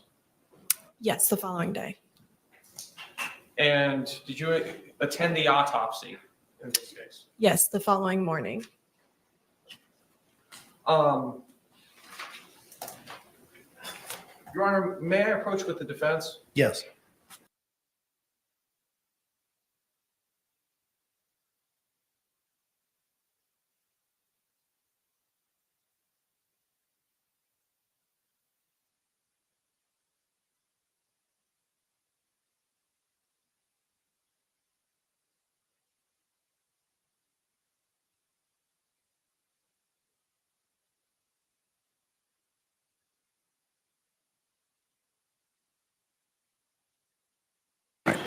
Members of the jury, it is 3:34. My understanding, based on the state, is the next part of their presentation is going to be kind of long in length. So we're going to go ahead and take our afternoon break at this point in time. Similar instruction that I've given you over the last couple of days. Please don't have any discussions among yourselves or anyone else about the persons, places, things, or charge involved. And do not conduct any independent investigation with regard to those things. We'll give you a 15-minute recess. We will see you at 3:50. Thank you so much for your service.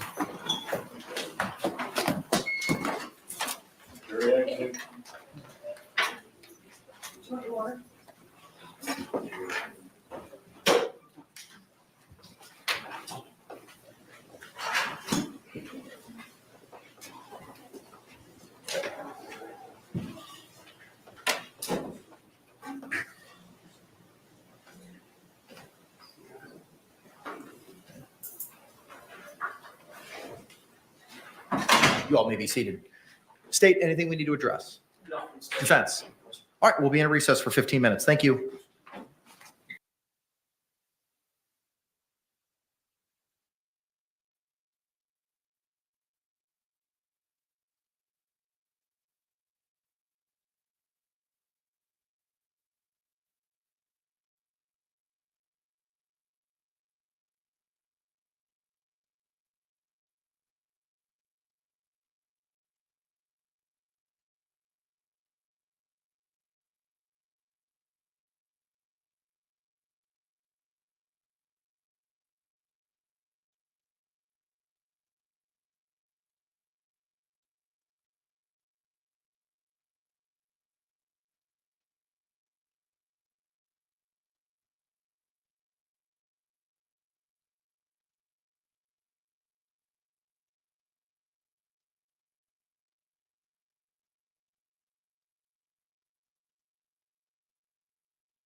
Day 2 of the Sarah Boone murder trial. Replay here on Outcast Podcast. Let me fast forward us here a little bit. Get us on to the trial. All right, here we go. Outcast Podcast live on YouTube. Sarah Boone, Suitcase murder trial. Day 2 replay. Outcast Podcast. Right here for you today.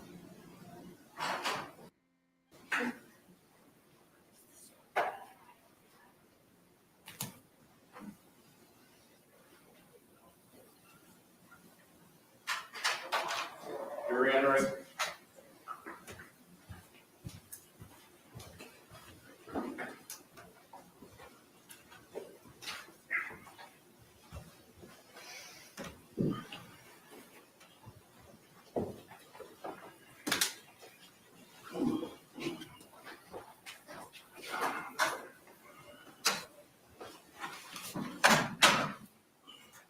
State, do you recognize our jury? I do, Your Honor. Defense, do you recognize our jury? Yes. All right, thank you. Y'all can be seated. Members of the jury, again, if you could just raise your hands to confirm you complied with the court's instructions. Record reflect all hands have been raised. Thank you very much. State, you may continue.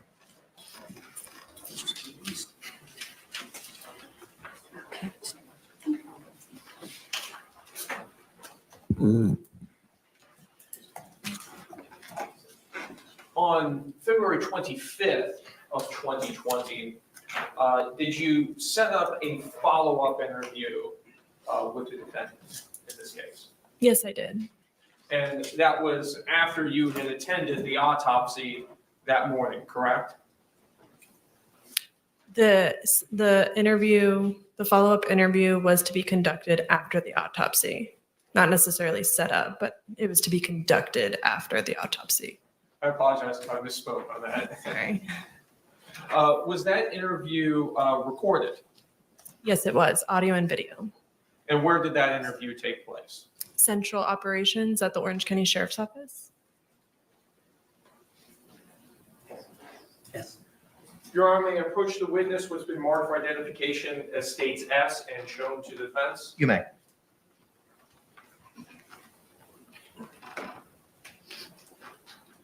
Ma'am, I'm showing you what's been marked for identification as states S.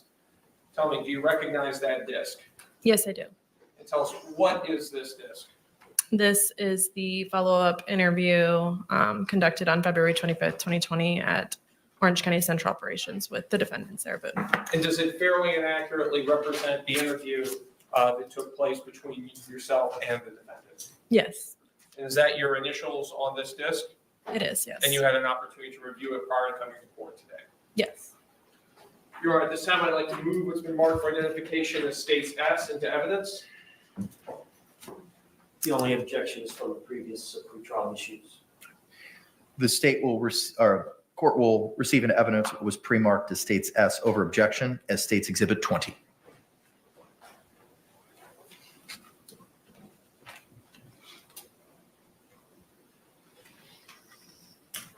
And Your Honor, request permission to publish. Momentarily. Members of the jury, I have an instruction to read to you before the Exhibit 20 is published to you. Members of the jury, you are about to view and listen to a video recording.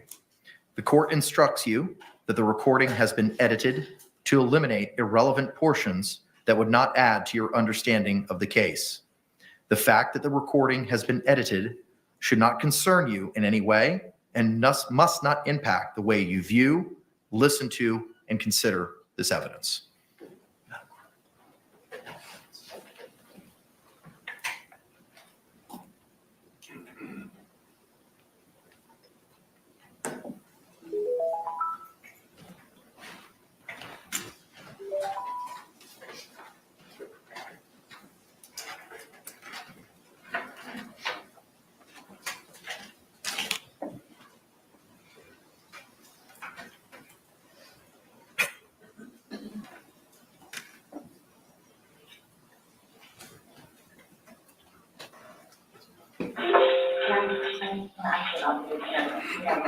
Sure. So obviously, you received his autopsy. So I'm going to read you your rights again because we have to talk about that. And since I'm talking about the incident, we just have to do it. Just like we did yesterday. Just like we did yesterday. Remember I read you the rights? Your rights? Yeah, just the exact same thing, but since I'm asking you follow-up questions, I need to read them to you, okay? All right, so you have the right to remain silent. Anything you say may be used against you in court. You have the right to talk to a lawyer before and during questioning without charge. If you cannot afford a lawyer and want one can be provided for you before questioning without charge. Has anyone threatened you or promised you anything to get you to talk to me? No. And do you understand what I just read you? Yes. Perfect. Okay.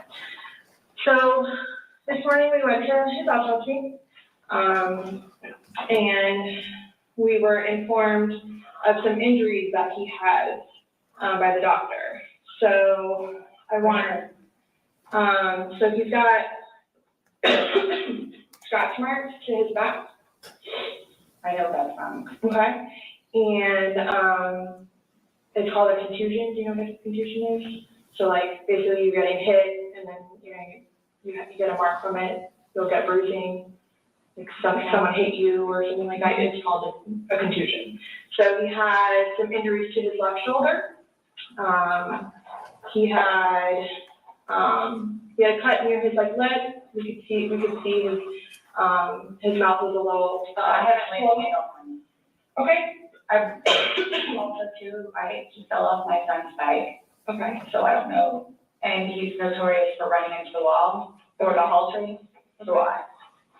Okay, what about the scratches? Because there's also sex? Yes. Okay, because there's also like a scratch on like the back of his neck, like kind of like going, but it's like going straight across. I have no idea what that's from. And they're all recent, like they occurred recently. It wasn't something that occurred post or that occurred a week ago, 2 days ago, 3 days ago. They definitely occurred, the night leading up to when he was. In all honesty, we have not gotten into it. Okay. That's why, like, the only thing I thought you guys were gonna ask me about, which I was gonna be honest with you anyway, are the scratch marks on his back. Mm-hmm. Everything else, I have no idea what it is. No idea what it is. Nonetheless, I've had my son over the house too, so. But your son was there when? When was he last there? Oh, gosh. My understanding is there like last Tuesday? I don't know if it was Tuesday, but yes, he was there last week, so. Well, we're talking about Sunday. We're just talking about what occurred Sunday. Because like I said, the injuries they occurred within that time period. So you're talking about day before yesterday? Sunday leading into Monday. You called us yesterday at 1, but the incident, you guys were painting and stuff the night prior. Correct. So we're talking about Sunday and then That's into why Monday. I'm thoroughly confused, because we had a good time sitting on the back porch, having wine, and smoking a couple of cigarettes, and then decided to go inside and literally paint, do puzzles, and play, and listen to music. That's why nobody got out of sorts. This is what's mind-blowing to me. Like, I have no clue. Nobody laid a hand on anybody. He also had, like on the left side of his forehead, he had basically bruising, and on like his head, his skull. I have no idea. As if something hit him. I Consider have not force touched him. trauma. I have not touched him. I have not touched him. How would you get those in? Tell me, we'll both know. I have not touched him. Yesterday, when we took photographs of your overall body, and they did the buccal swab, did they go under your fingernails? No, Okay, are you willing to let us absolutely. swab underneath your fingernails? Go for it. Okay. I have no idea, and I don't want to seem out of sorts, but I have no idea. We had a good day. It was a good day. We've had good days lately, even considering everything that's going on with our jobs and life in general and ex-wives and everything. It's been good. Like, I don't even know where this is coming from. Yeah, I I don't think the even know. last physical was probably, you said, I think, what, a month ago? Where you got the injury, right? You said that was a Okay, month a few ago? weeks, give or take, yeah. A few weeks, that was the last, like, physical altercation between the two of you? A month ago, you think it was a curtain rod. Yeah, that's turn around. That's why I can't believe you guys didn't take that either. Like, we've been good. I don't know if, like, it's since the last time he got out of jail. Like, we've been good. He's been having his classes and seeing his probation officer, who's amazing. So, What do you mean by good? What's your definition of good? the probation officer, No, you said you guys have been good. What's your definition? I've been good. I don't think you all understand. He comes at me all the time. He comes at me. So it's either I flee or try to go upstairs and go to sleep. That's usually what it is. I don't know if you talked to Brian about any of that, but most of the time when I flee, I go over there. So, Right, but you're saying that you guys have been good, and when I asked you yesterday, the last incident that you could remember was the curtain rod incident, which you said was a month ago, so. give or take, Right, so what do you mean by he comes after you, like? he gets belligerently drunk. Mhm. Like, I don't know if you all have looked through my phone yet and seen any of the pictures and the videos that I have taken. Mhm. And at one point, I started documenting everything. Okay. So you all will see in my pictures, bloody fingers, split forehead, he split my nose. I've got this. Right. I don't know, Brian told you about it, where I had to have almost I had one really bad surgery, but then it got really bad, where I had to go like 4 or 5 more times afterwards and then tend to it. And then it took me in the back of the leg. Right. So it's, And why are you still with him? everybody asks me that. When I tell you guys this, I really love him, like I do, and I feel like I can help him. Like, I feel like I could help him, which I did, because he came a really long way from where he was in Philadelphia to moving back to here and to dealing with everything else that he's been dealing with. I've really helped him. I bailed him out of jail, 3 times. I've gone to every single hearing and every single arraignment, everything that I did for him. Gone to see all his public defenders, go to the state, I've gone to the state. I did everything for him because I'm trying to help him, because I had hope in him. And he was trying. He was really trying. And then he starts to think about things, and I think he gets overwhelmed, and then it's like, next thing you know, he's drinking. So it's like, oh man, I know where this is gonna go, so I'm gonna go upstairs and read a book. Or I'm gonna go for a bike ride, or I'm gonna do something else. Or I don't wanna drink. I don't wanna drink. The occasional wine, whatever, or if it's a weekend, that's when you have a good time. You don't have to wake up the next day. I have to wake up the next day and do things. I have to tend to Lucas. I have to take him to school. I have all this stuff to do. He doesn't know how to, I guess, maintain himself, where I can do 50 things at once and still know the 50 things more previously, prior that I need to get done. He can't process like that. He didn't process like that. So he would literally, not literally, but have smoke coming out of his ears. So the next thing you know, he doesn't want to deal with it. I'm going to go get something to drink. So the majority of the time, I would hang out outside or do something else because I don't want to drink. And every time, his job broke his heart. And it made me sad because he had so much pride in his job. And the store that he took care of so much totally went downhill. And that broke his heart because he had put so much work and effort into fixing it up. And his manager was awful and basically gave up on all of the employees. So I think that had a huge bearing on why he would drink so much. His ex-wife is bonkers. She was all over him all the time. Send me money, send me money, send me money. How can I send you money when I don't have a job? And he's still trying to take care of me and Lucas by paying a bill here or there, getting some groceries. So he always had something on his mind, which is why, again, I got the puzzles and the bank to try to get him off of it so he don't have a drink, or he doesn't have a drink. So when you all see my phone, you can see all of the damage he has done to me and the videos of him smashing my television because he's belligerently drunk. Where most of the time, I just don't want to be there. And I try to help him. I try to calm him down. Eventually, he just passes out. Well, yesterday it made it sound like you guys were just drinking like a glass or two. Like, yeah, you obviously had the bottle, but you told me but you told me on recording, like, that you were not drunk, he was not drunk, you guys were having a good time. I can't get drunk. Number one, I do not want to get drunk. I don't like being non-complimented, having my wits about myself. I don't like feeling out of control. So I'm just saying, you're making it sound like he's a raging alcoholic today, and yesterday I was kind of asking you those questions and you're like a little defensive, like, no, we're not alcoholics, we are not, but you guys were both sober on Sunday, to your knowledge, because when I said you went and passed out, you were like, no, I didn't pass out, I just fell asleep. So now it's kind of like, what is it? Were you guys drinking and it got out of hand and it got physical? No. Or is it? Sunday was one of the better days that we have had in quite some time. He's dancing with my dog. You can see that too on the pictures, him loving the dog.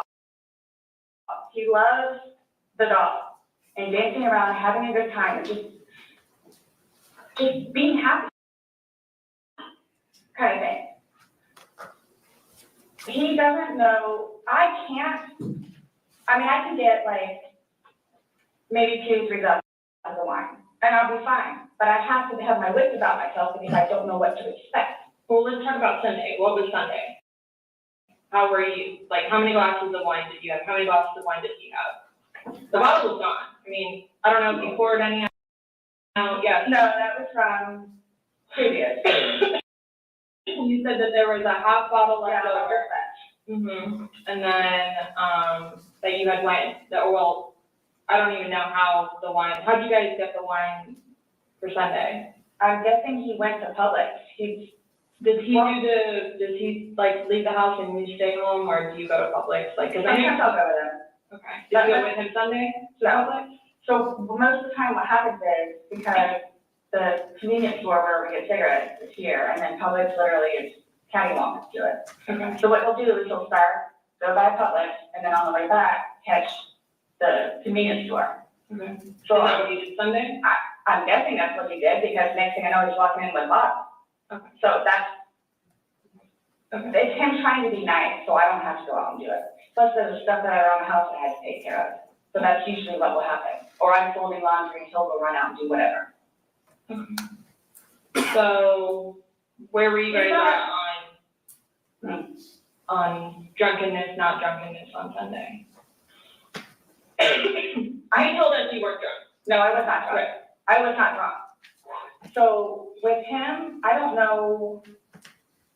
I know when it's like, oh, okay, man, where I have told him, slow down. It's starting to catch up with you.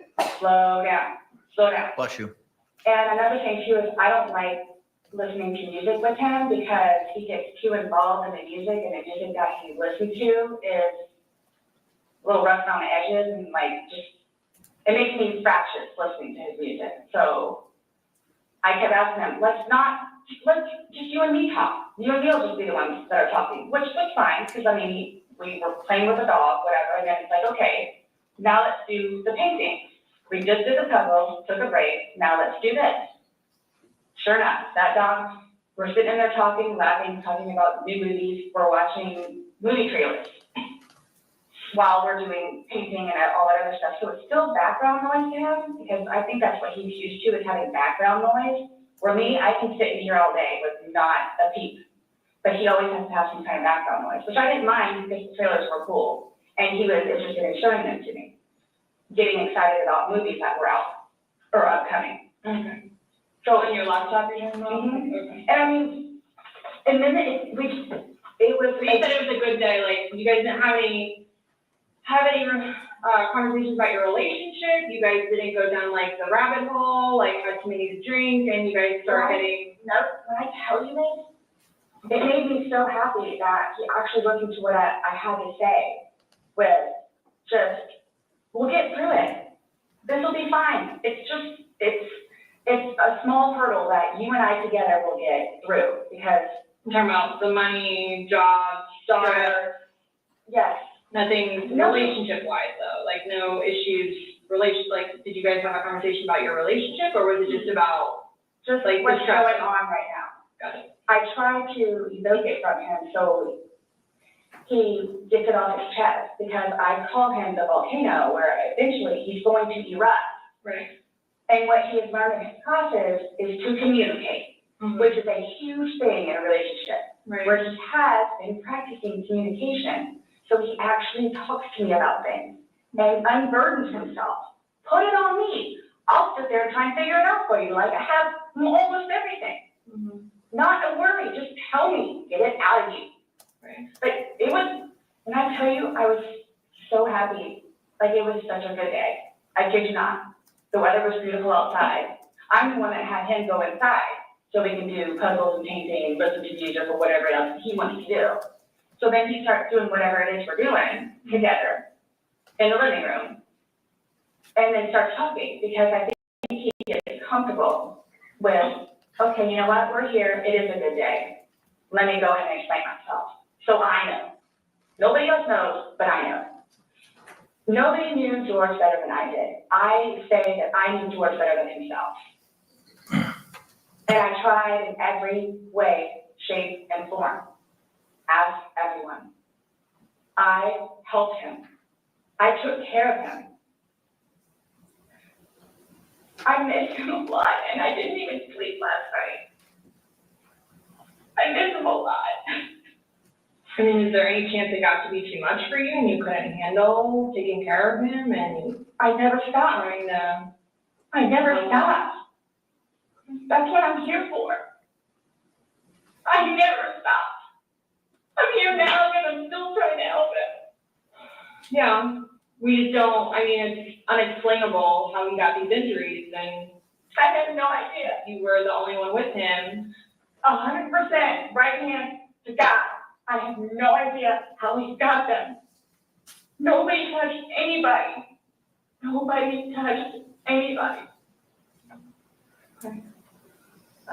You had mentioned that you would take photos, videos, kind of like a proof and just in general. Yeah, I started documenting at one point, but that was way before, I think the last time that he got arrested, where he was flying off the deep end. But then I had him bailed out, I got him out of jail. Right. But because he had violated the pretrial diversion, this time it's probation, so you don't have a choice in it. You have to go see your probation officer. You have to go to these classes. It's court ordered. Mm-hmm. Where it took him a while to get used to it and understand, they're not messing around. I even went down and met his probation officer, which I say she's wonderful. That's one of my questions to him to talk to you about. Hugged me and said how much she knows that I take care of him. She called me personal one time when George was at work, when he was working. 42-minute phone call. She and I just saying how grateful she is that George has me. And she knows how hard I'm working to help him, just as she is and just as the classes go. So once he started actually going on a regular basis to the probation officer and then to his substance abuse class and his, I don't know what BIP stands for, Better Intervention Program. Mm-hmm. And actually listening to what it is everyone had to say, he changed. Like I could see a change in him, where before lashing out, he would think about it. And would always come home and show me his papers, and we would look over his papers together. Well, it's like, wow, you actually are learning this in class? And some of the stuff that they would show them, like videos, he would come home and be like, Sarah, I'm so sorry for what I've done to you. Because for a video that he watches, to make him feel that way, where it's like, oh man, I have done her wrong. But he's changed. He changed. And that's why you're still with him, even though he said all these things to you. And when I tell you I love him, I love him. And when you love somebody, you have limits. Everybody tells me that. All my neighbors tell me that. The office, property manager. At some point, somebody gets enough, then they have to do something to defend themselves.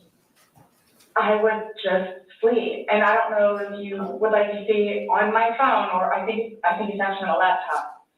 I actually, because, and you have to understand too, I have, like, prior to classes in PO, take him out. How many times? I had him arrested. How many times? But you also went down and bailed I know. the next day. I know. what's on your laptop? What did I tell you? Oh, previously, I actually looked up how to file a restraining order. Okay. Because I would take him out, his parents, because of them constantly having to take him back in, his bags of clothes, all his stuff. The last time, the father came out and irate and just not even, I don't even know if he knew Lucas was in the car. Just opened the back of my car and just started throwing all his crap and just throwing it, like the car would jostle and just throwing all his stuff. At that point, because I continually did it, not continually, I think I maybe did it 3 times, and he has nowhere else to go, they got fed up and said, nope, either you're staying there or you're staying here. But if you're staying here at their place, it's permanent. You're not going back over there anymore. So what happens is, he pursues me. So I don't know if y'all know where Katie Way Trail is.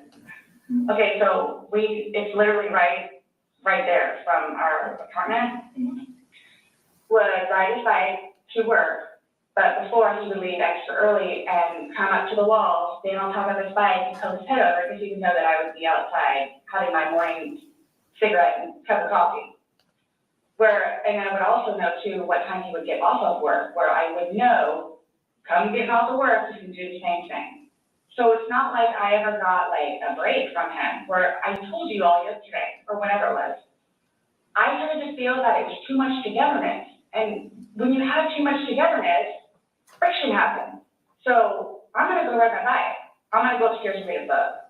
But every waking moment, he wants to be with me. So, and mind you, our townhome is either upstairs or downstairs. So it's like, if you would like to sit downstairs and watch a movie or play on the laptop, look at some jobs, you're more than welcome to. I'm just gonna be upstairs and watching one of my shows or maybe reading a book. So, and then when that would happen, we really needed that. So what's for dinner? And then we would cook together and eat dinner and then crawl in the bed and watch a movie. You're talking about this is like recent, aren't you kind of like flossing, like what are It you? was a little while ago. Now you're talking about tension building up and that you need space, so have you been feeling that way lately, or? No. Okay. No. Okay, my thing is too, so you all know, I hate that you can't talk to her, but, Dee, his ex-wife, when I say a monster, she's a monster. Like she withholds their children from speaking to him. So he gets upset about that, and she's like completely berates him about money, about father that he is, what he did to her, all this other stuff. It doesn't matter. I mean, mind you, this is not like a recent, but which is why he doesn't even bother calling anymore, because he knows that she's gonna answer and he's gonna have to talk to her, so therefore he can't talk to his daughter. The other time he talked to her, made her talk to Cookie. That's on my cell phone too, so you can see it. Okay. It doesn't matter, it doesn't matter. What does she have to do though with anything about what happened Sunday and into Monday? Like, No, I'm just saying, like, previously, Okay. why the incidents would happen is she played a big part in it. okay. On top of job, and money, and groceries and all that. Okay.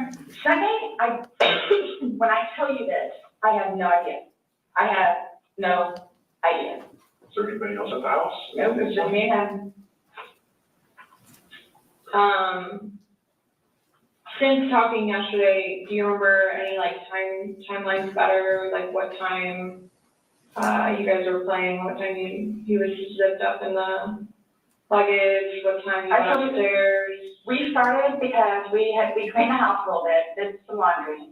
You started the activities around 4, you said? Yes, around 4:30ish, and then, You just said that it was dark when you were playing behind and seek, and I'm just curious if you remember. but when we were outside, that's where we would start Mhm. and talk about things, and then eventually I was the one that had to come inside. So we, About the time you remember what time that was, is what she's asking. And you said you went up to bed around midnight, fell asleep around 12:30-ish. But those were the only times I have. So I have 4 and I have midnight. So there's a big gap. So I'm just curious, like, if you recall when you went upstairs to hide in the shower or. like when we started to play, hide and seek. Yeah. Well, we went inside probably about half a day. We weren't out there too long. Maybe about 6-ish. You're Then, talking about from hanging out outside and like, okay, well, we have 2 beach chairs that are out there and right, just enjoy the weather. gotcha. Plus it's starting to get dark and gnats and mosquitoes. Yeah. So, let's go inside. I don't wanna be out here anymore. Okay. All right, let's go. So we're doing whatever. We did it for a while because that puzzle, I don't know if they took it or they saw it. Worked on the puzzle again, finished it. Started to paint, started listening to music for a little bit. Started to paint. Can we turn the music off? No problem. Started to talk, paint, whatever. Maybe, gosh, that puzzle, we worked on that for probably a good hour and a half. So 8 o'clock-ish? Is when I went to hide upstairs originally? No, that's when we were like painting, so then it's like, okay, well, I don't have paint anymore, let's just, come on. Okay, you want the hide and seek? What he does is, okay, tag, you're it, so it's like, okay, we know, okay, take off. That's what we did. And then you went upstairs and then you didn't come up and you came down. And the suitcase was there originally because you guys were planning to do donations, so it was already there. Have you guys ever played you said you played hide and seek like probably 3 times in your relationship? When you have played, have you ever zipped him up in a suitcase prior? No. Okay. So it was just kind of like that prop was there and it was there and it was in play because. Why do you say it like that though? I would never do that. You would never zip them up in a suitcase? Well, I mean, we were playing. no, I know, That time, but I'm saying, I want to talk about hide and seek, which is a game, so. the suitcase originally is in our closet, buried all the way to the back. If you, I know the CSI people saw our closet needs to be cleaned out really bad. My son's clothes need to be cleaned out really bad because they don't fit him anymore and I'm tired of looking at them. So he took it upon himself, including that suitcase, to take it downstairs so we can get all of our clothes, our donations and everything, and just leave the whole thing by the clothing and shoe thing at my son's school. No, I'm just asking, in the past, like, have you ever zipped him up in anything, jokingly or not? But obviously, I understand, you know, you're claiming that Sunday it was a joking matter, you were laughing, he was laughing. But what I'm just asking is in the past, like, is it something that you guys normally do? Absolutely not. Okay. We were actually this last game running out of places to hide because we have a townhome where it's upstairs or downstairs, so. Okay, so do you remember making any videos or maybe having any photos, videos that you remember doing on your phone on Sunday? No? I think I took a picture of a dog. Okay. But your phone is password protected, you have the password, he has the facial recognition, so it's not like someone else could be on your phone. No, I have those. But you have the face and the password? Yes. Yeah, but he only has the face, correct? No. To be able to get onto your phone, you told me that he looks at the phone. Oh, I misunderstood. I thought you were asking if I did. Yes, it's me. Okay, does he have access to your phone? Because you said it's your phone. Okay, how does he have access? Sarah, can I borrow your phone? Yeah, it's right there on the kitchen counter. Okay, but how did you get into it? Because it's password protected. He'll come and give it to me. I'll just do a face thing. Where sometimes too, like, but he'll joke with me and say, okay, I need to borrow your phone. And he'll hold it while I'm cooking or something, do the facial recognition. Okay, so he doesn't know the password and he doesn't have the facial recognition. No, he is the only other person that would use your phone, I'm Yes. assuming other. Well, this is. Right. So Lucas wasn't there Sunday, great. So, to your recollection, no videos on Sunday? Not that I'm aware of. Okay. I mean, I guess maybe take a picture of them, the two of Tess and The dogs. and George and them dancing, but I mean, or it's just Tess. Okay. So I have something that I want to show you that we found, and it was from your phone. Can you see it? If you need to move it around, go ahead.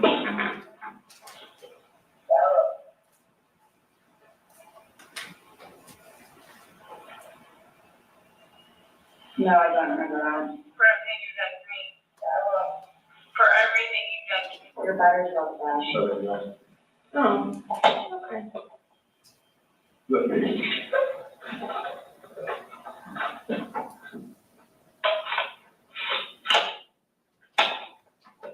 Battery doesn't last very long. It used to last a lot longer than that. I don't know what happened. Okay. Let me just grab some.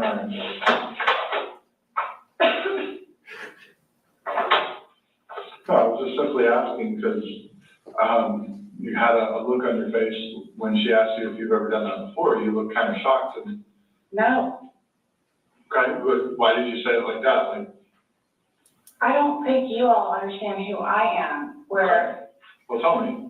I mean, I've always been a straight A student. I am an outstanding mother to my son.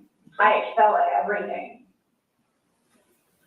I would not do that. You would not put somebody in a suitcase? Well, I didn't like completely lock it. I mean, I opened it with one finger. I left enough in there for us to get out. And I wasn't planning on going upstairs and going to sleep.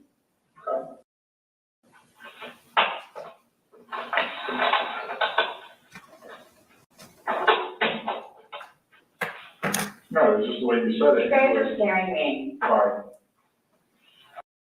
Well, we just want you to watch this. It came from your phone. Don't you want to know what's on it? Yes, please.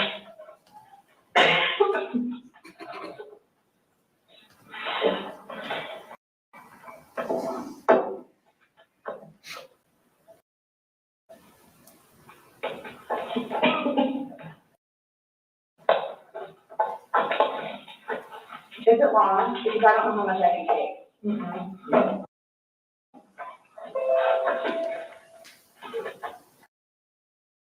I don't know how much I can take.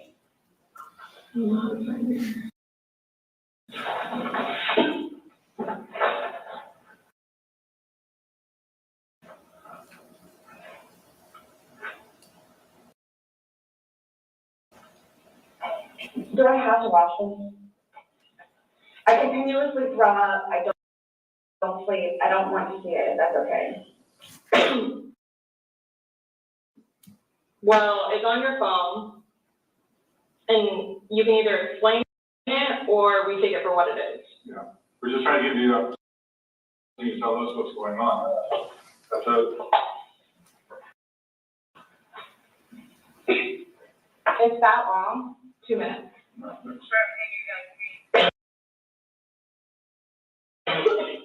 For everything you guys do. Fuck you. Fuck you. That's you. Stupid.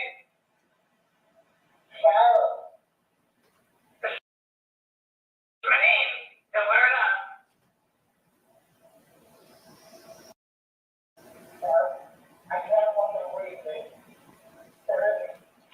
Yeah, that's when you do it, show me.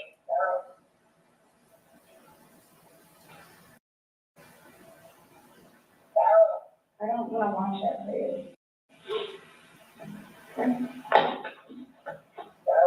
Last time we talked to you, you said that you put him in the suitcase, you had two fingers hanging out. I flipped him over. I flipped him over, and that's where it was. There's two different videos and a still picture where, yeah, it shows you flipping in the different positions. And him saying that he can't breathe, and you saying, fuck So you. this is upside down. So in order for him to have gotten into it, It was flipped up. right, it was flipped up normal. Yeah. Like as if you're packing something. So this is upside down. Guys, you're just killing me right now. So this image is upside down, and then this small video that occurred 11 minutes later, it flips over the other way, closer to your dining room table. Okay. Now, he's obviously still in there, so he didn't, how did it go from the back to the front? I flipped it. Okay. My plan was not to go upstairs and go to sleep. Well, that's what you did. Yeah. But not intentional. No, you told me you went upstairs because you were Stop getting ready for bed. Stop here. Okay, but Works here. show me where you can see any fingers coming out, because they're at the end. And his head's right here. Mm-hmm. So going like this, rather than going all the way up, it's like this. But why is he saying I can't breathe, and why is he pushing on it as if he can't get out? And it doesn't show a hole. There's no hole, there's no fingers, I don't see his fingers, there's no hole. I don't know what you want me to tell you. Like, I don't know, like, what you want me to tell you. I'm just showing you, I'm just telling you what we see and what we've heard from the I other video. understand. I understand. He's begging for you to let him out.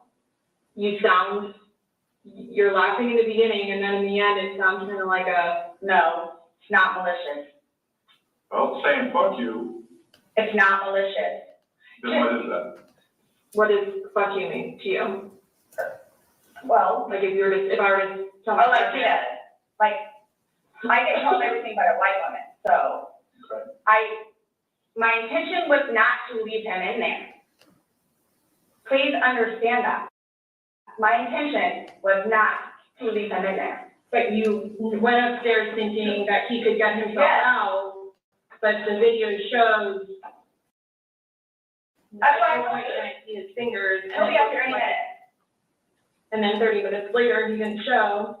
And he's telling you. And I he didn't can't wake breathe. up. Do you think he's Able to- joking? You told me he was laughing and We were, before.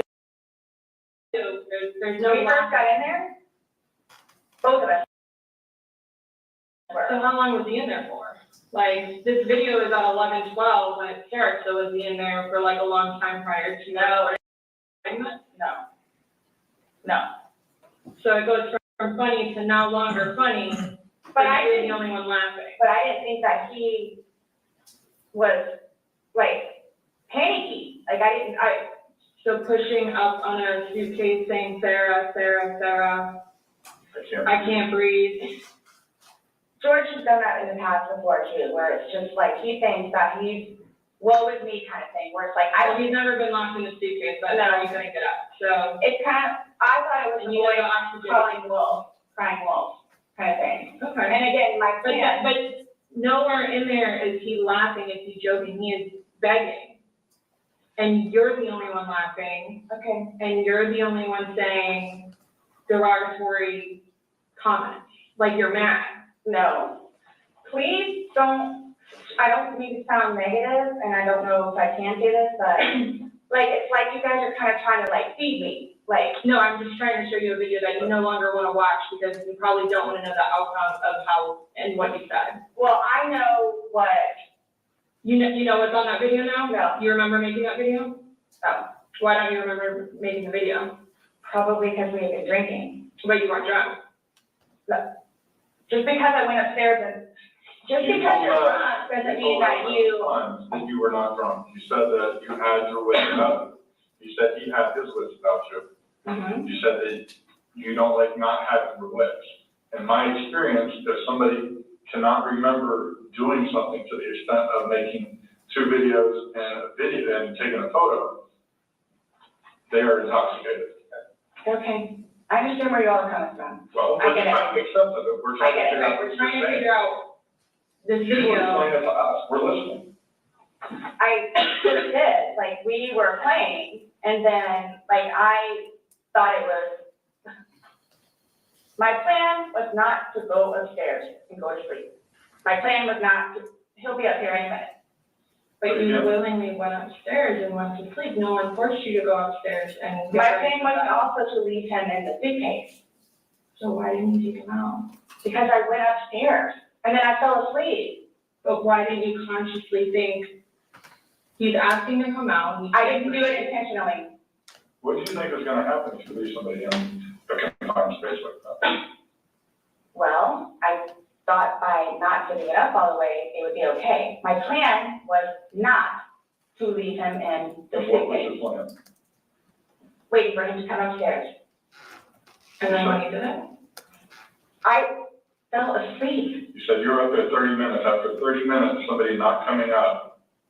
I don't- Knowing that the last time you saw him was in the suitcase, 30 minutes later, you're like, maybe I should go check on him, maybe I shouldn't? No, When you, that didn't cross your mind, because that's it like, didn't happen. that's like an assumption, like, that's what you all are thinking, just, We're asking. it's the You whole, tell us. it's the drinking.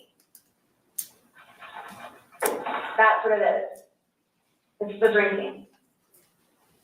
I thought it was like, I thought he was okay, like, I didn't, that, you He's all, telling you he's not. He's telling you, Sarah, I can't breathe. He's saying your name and you're like, that's my name, don't wear it out. guys, that's how we are with each other. Like, he is, nobody understands our relationship. This whole suitcase thing, Never happened before. Would you leave someone else in a suitcase?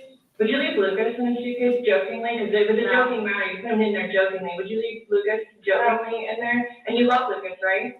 And you I love wouldn't do George. that to him either. I wouldn't do that to him. So I just, Well, it's not like, again, I don't think you all understand, like, I mean, that was not my intention. Well, I don't have any idea what I said for him. but by your acts, and that's exactly right. You get to the point where you've done so much for somebody and they don't show you any appreciation. He did. Not by your words in the video. I don't get that. He did. Because you're bringing up the fact that when he's choking you, you can't breathe. That's how you felt when he cheated on you, you couldn't breathe. And you verbally, several times, told him just, fuck you. when you Well, put it in you said the video, you won't let us play the rest of it. You don't And want you- to. When I say cheating, it's on his phone. Okay. Cheating is cheating. I think so too. Exactly. It's your definition of cheating though, so I mean, that's what the word cheat means. And that's what you told him in the video. That I couldn't breathe when you cheated on me. No. That's how I felt when he said, Sarah, I can't breathe. And you told me. I don't know who. This is What would you say if somebody told you that they had done this? someone. You said somebody in a suitcase and went up and went to bed. Do you all not think, so you all think that it's like, oh, good, I got him in there, now I'm gonna go sleep? Is that what you guys are trying to assume? Or trying to like, The video is very portraying of the opposite of what you told us. no? It is not leading up, it is not matching what statement you gave us in the car. And So, that's why we wanna know, and I don't the remember injury- doing that. the injuries are not consistent with what you told us. So we have a lot of inconsistencies, and this video explains itself. It really truly does. You don't think that I have thought about that? Thought about the video or thought about? But no, again, if you don't mind, please. So you all are assuming that it's like, oh, good, I got him in there, now I'm gonna go to sleep? Is that what you all are assuming? Well, it's not an assumption when that's what you told us, so that happened. That's what happened. And the video, Yeah. yeah, I mean, I'm not gonna say, you thought he could So, get out on his yes. own. But the video shows that he can knock it out on his own. but when I unzipped it with one finger, From the outside. but it had the hole in it. And you're claiming that it had a paper clip, so that's what assisted you in doing it. No. That's what you told us. When I had my sweatshirt, I said I thought it had a paper clip on it. It's But got, the zipper part is broken, yeah, which is why we were gonna do it. I just, You were able to unzip it from the outside very easily, because that's the way they're designed. but you could on the inside too. I don't know Well, how, why wouldn't he have gotten choked out if he could? He was I don't know, like, I don't know if you saw, like, where the hole was. I don't know. No, I didn't see no fingers you're the sticking only out. one that, that's what I'm saying, like, he's in one position, and where his head would be, we should be able to see fingers.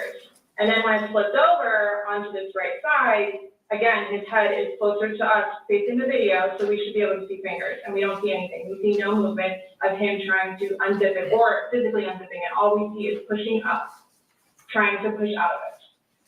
Please do not assume. I'm not assuming. I haven't assumed anything. I follow evidence. But my intention was not, again, oh, good, I got him in there, now I'm just gonna go to sleep. What do you think someone that knows nothing about this, or hears just a little bit, like, oh, they were playing around in a She's suitcase, been and then, drinking, and then and watched probably the went to video? sleep. That's what happened.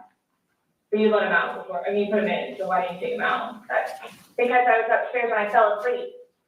No, before you got upstairs. You like consciously had to walk upstairs. So you, I mean, you obviously remember going to bed because you were giving me a time frame on that. And you specifically told me that you I went don't- upstairs. My intention is not for this to happen. I am sick about it. I've never done anything like this before in the past. I'm sick. Especially with that. I thought I couldn't sleep last night. I don't know. Well, here's the thing. You tell us the last night, you vividly remember this when you told us last night, that he was laughing, you were laughing, you put him in the suitcase, he has 2 fingers sticking out, and you go to bed. Now we see something totally different. And it actually shows you upset and, again, using derogatory terms to him when he's begging for his life to get out of that suitcase. So, but my thing is, We're assuming, we're not assuming. but the thing is, so it just happened to be that whenever I was videotaping or doing whatever else it was, just happened to not have that in it. Okay. And you also, in the video, you can't see any holes. There's nowhere in that where the zipper separates and you can see a hole. If there's a hole, he's pushing on it, begging you to get out. We should probably see that hole. He eventually would have been able to get out. Alcohol. Based on what you're telling us, he should have been able to get out. But the video shows him attempting to get out, begging to get out, and he can't. So that's just what we're trying to figure out. I don't know if maybe you had too much to drink, you dipped it up all the way, and then, I did not dip it up all the way. Okay. I did not dip it up all the way. This is horrific, okay? Horrific. It is terrible. Horrific. I don't think I'll ever be right because of this. Ever be right. Dealing with everything else that I have in my life, personally. And then this, whom I loved. It was not intentional. I will put my hand on the Bible. It was not intentional. I would not do that to him nor anyone else. But you did. Not intentional. You intentionally went up to bed. I didn't intentionally go to bed. If I'm saying it okay, then, How did you not intentionally go to bed? You said you went upstairs and got into bed. That's intentionally going to bed. waiting for him. And he doesn't come, but you don't go down to check on him. So I happen to go to sleep. When I say go to sleep, And what do you it's normally do when you not go to bed? What do you normally do when you go to bed? what do you mean? What is the bed for? Going to sleep. Right. So you go to But bed to obviously do you what? can tell you that, like, I You think go to it's bed to do also. what? Okay. You kept telling us, hey, I wasn't intoxicated, I wasn't this, I wasn't that. Being drunk and intoxicated, which, yes, you can tell that I've been drinking, but Okay. So if you weren't intoxicated, then why would you ever leave somebody in a suitcase that's begging to get out, that's telling you they can't if breathe? if I hadn't been drinking, you still think it would be the same thing? Where it's like, hop in, I'm gonna go to sleep. Is that what you all are trying to do, to portray I'm here? not trying to do anything. I'm simply asking you to explain to me what happened. Everything was fine and dandy, I don't know. Everything. Fine and dandy. was fine and dandy. Explain You to me. also, okay, for me to tell you this, again, mind you, I've been without him for a day now.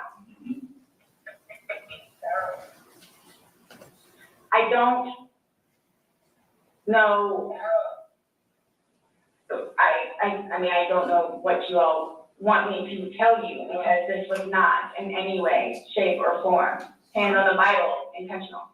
Okay. So you just I left didn't kill him. You left him there to see him left. I didn't mean to leave him there. That's what I'm trying to tell you. You got up and walked away. How was that not intentionally leaving him? Because I'm looking at the hole, knowing that it's there. He'll get out no problem. Because you don't, If he doesn't, but then you don't go check on him. You say you're up for 30 minutes and he doesn't come up. You don't go down and check on him? I'm in the bed. You even moved, And I don't mean, stop. you admit to moving the suitcase, like, over, so Roll it. you roll it up, like, it's not like, I said, when is it gonna be like that? Don't.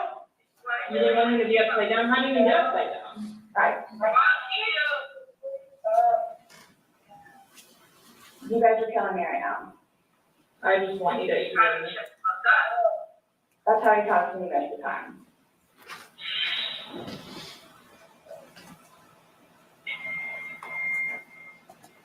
I don't know how you want me to say it. I'm just trying to figure out what you would expect to happen to somebody when you leave them in a suitcase. I didn't mean to leave him in there. What's your reasoning for, not calling 911 sooner? Because I didn't know what to do and how horrific it was. I called Brian, and like, what, 5 minutes later, I called you guys? Not even 5 minutes. Nonetheless, that I had to like I was trying to do CPR. I had to get him out and try to do CPR and then call you guys. And it was continually doing CPR with the dispatch on the phone, where he had me count out loud to help me focus on what I was doing.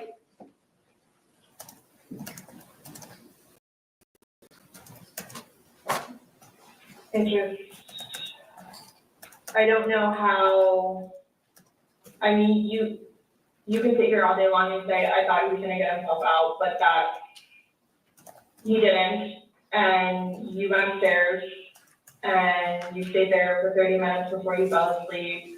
But can I say too, I like, chose not to ever at any point during that 30 minutes walk back down and check on him. no, wait 1 second, because I know, like, with you all, and then, like, because you continually ask me, like, time frames, where I told you, like, I don't bother even looking at the clock most of the time. So it's like a guesstimate. So for all I know, maybe it was 10 minutes. Okay. But the point is, you left the living room where he was begging for help and went upstairs. Regardless of how long you were there, you left. You say, I thought he was the boy calling wolf. Again. okay.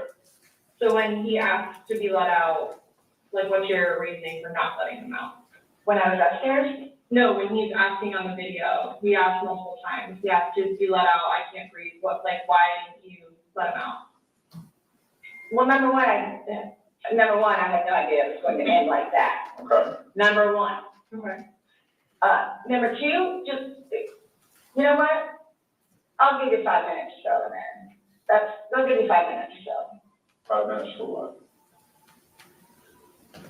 Well, based off the videos, one video is at 11:12 and the next one's at 11:23, so you actually gave him at least 11 minutes per video recording. So my thing is, when it stopped, he asked multiple times, I mean, why? Why did you not let him out? It's just a simple question. To be honest with you, I mean, Were you punishing him? no, just, Well, that's what you're saying in the video. This is what you got, this is what you make me feel like. see, and then it's all backfired on me.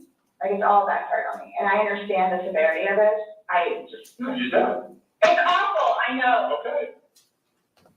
It's awful. And I will tell you both this right now too. I will never drink alcohol again. Okay. Like, I will never drink alcohol again. I don't care what it is in any way, shape, or form. But let's get back to this. What was the reason for leaving him when he's begging to be let out? I don't understand that. What I have a feeling was, and again, it's the whole time frame thing. You both. I'm not asking a time frame. I don't care about a time frame. He's in the bag saying, My and you God. say, fuck you. For like the whole few minutes that he was in there, Minimum 11, but yes, just you. 11. For one video. Well, in between those two videos, which were Between the 11 two minutes. videos. Okay. Yeah. so what's the question again? When he's begging for his life, telling you he can't breathe, let me out, and you say, fuck you, why don't you just let him out? What are you trying to prove to him?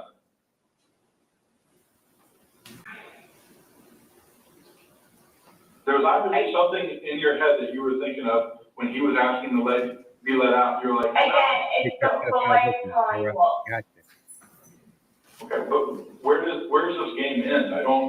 You say this is a game, you got. Obviously, like the wrong way. So what was your intention for leaving him in there? And it's not fair. It's not fair. You guys are trying to, again, oh, he's in there. Night, night. That's what happened. No. That's absolutely what happened.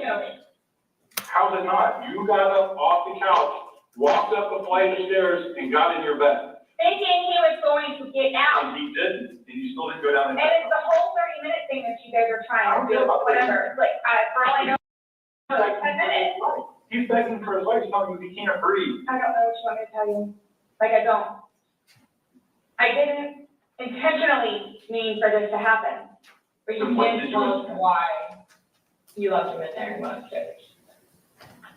That's my only issue, like, what am I supposed to write? What do I write? So my thing is, so it's, what I have a feeling is I went upstairs and just hit the bed, kind of thing. But again, I'm thinking, he'll be up here in a minute. But then I go out. But my question is, why didn't you just let him out prior to going out? I don't know why. He's begging to be let out. He's not laughing. He's not having fun. This, Right, you said, I know. you said this was supposed to be fun. You were laughing before. Before you said he was laughing, you were laughing. You went upstairs. He had his fingers out of the bag and he was playing. But obviously that's not the case. So are you guys, so what is it you're trying to, like, We're just trying to figure out why. why? What?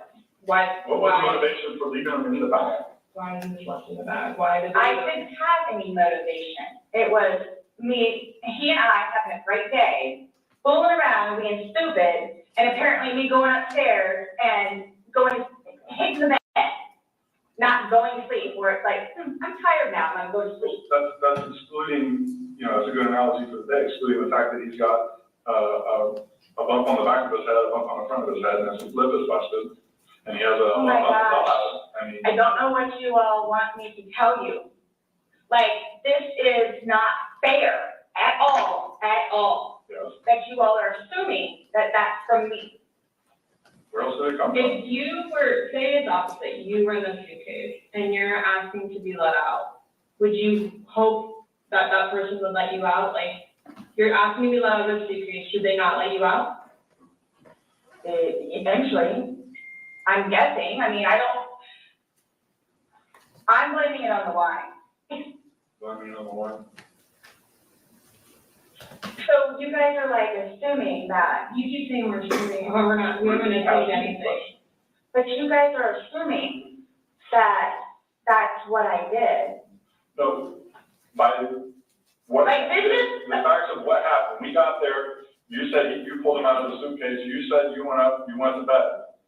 We're not assuming that. These are the facts that you're telling us. But Now when we're- it's like, oh, I'm tired. Oh, I'm tired. Well, that's what you told me on a sworn recorded statement yesterday. Because when I said, oh, you went upstairs and passed out, you were like, no, I did not pass out. You got attitude with me because you were assuming, you thought I was assuming that you were drunk. So that's an assumption. That was an assumption when I said you passed out. And guess what? You corrected me. You were very adamant about the fact that both of you had your weapons out. What's your favorite word to use? Competentis. You used it today, so, to say that you guys are within your wedge. There's two empty bottles of wine. Not, but I drink both of them. I think you did. We didn't. There's receipts for the. They were both purchased yesterday, so I don't know how you did, because they weren't there the day before. So one There's two was. public receipts from yesterday. Only thing purchased on either one was a single bottle of wine, 2 of them. So we have each bottle of wine that was empty in your garbage can that you purchased yesterday, or he purchased, but you two would have consumed together. Okay, well, I mean, it's receipts, so it's not even worth the going back. so this is. So I don't know what you guys are, I don't know. We were just hoping that we could figure out why you, What was the motivation? There was no motivation. Well, we're watching a video that, after talking to you, everything was laughing and fun. Now we're watching a video where it's not laughing and fun. He's begging for his life, and you are in a very angry voice telling him to fuck off. No. Yes, that's absolutely what it was. It's not an assumption. The video's there. We played it for you. So you guys think that I intentionally, You got up, all about, it doesn't and matter. walked up the stairs and got into bed. That was intentional. There's no way getting around that. You intentionally did that. Nobody drugged you up there. You didn't float up damn stairs. okay, well, it's not fair. It's not fair that you guys keep trying to say that that's what I did. I don't know what to tell you. You told us that. You didn't go upstairs? Again, there was a hole in a suitcase. I insisted from the hole with one finger, Well, the damn hole didn't do him no good, did it? but he could push it open. No, he didn't. The video shows him pushing up. And If he could push it open, why wouldn't he have gotten out himself? Why would he beg you to open it? I tell you, he can't breathe. Okay. If someone can do something for themselves, they're gonna do it. They don't need assistance unless they need assistance. So why would he and start doing it? Because he couldn't, because it was all the way zipped. Didn't see it. It wasn't. I intentionally didn't do it. That I intentionally did not do. Well, right, you didn't intentionally do what? Zip it all the way. He nor I, nor. That's why this. Two didn't lay hands on each other. No. No. I don't have anything. You're right. He doesn't. Whatever that is, whatever this, whatever He it is. does. See, this is what happened. It's not fair that you guys, just because he has those, automatically blame it on me. Like, Well, what about when you had your injuries and he gets arrested? Is that not fair? really? Like, really? Exact same thing. Really? He has injuries, you have injuries, like, what does that mean? I don't have any injuries. Correct. Because he and I have not been at it with one another. So every time that you guys fight, you both hit each other? So you should have probably No. gone to jail all those times that he went to No. jail for domestic? Well, the one time I did. But he completely trashed the police report. Because that's nothing what happened, because the reason why I got taken in was because my story was different than his. So I'm being portrayed as like this abuser. We're not saying that he doesn't abuse you. Absolutely. We're not saying. So I'm the one that's being portrayed as the abuser. Because I have never dealt with anything like this before. I don't know what to do, how to do it, and I always know what to do and how to do it. This, I don't know. So I don't know like what's going on or like. We are simply trying to find out as well. Again, we got one side of the story. You're telling us, we're going with what you're saying, but then we find stuff that negates what you're telling us. And I don't even remember doing that. Okay. You're telling us that we're assuming stuff, but what we're simply doing is telling you what we saw in the video and I repeating what you told us. I understand. Because I don't remember that. Okay? Doesn't mean it didn't happen just because you don't remember it. So is the texting thing something about me? Like what's The one? Texting? Oh, no, I'm texting. So, you guys are scaring me, so like I don't know like what to expect. I mean, I had questions of things that need to be taken care of, like I don't. okay, you left him in the back when he's begging you saying, I can't breathe, let me out, and you said, fuck you. And you got up off the couch and went upstairs and left him in that bag. Not intentionally. Again, I would never do that to George. you did. Not It happened. intentionally. Know that. I don't.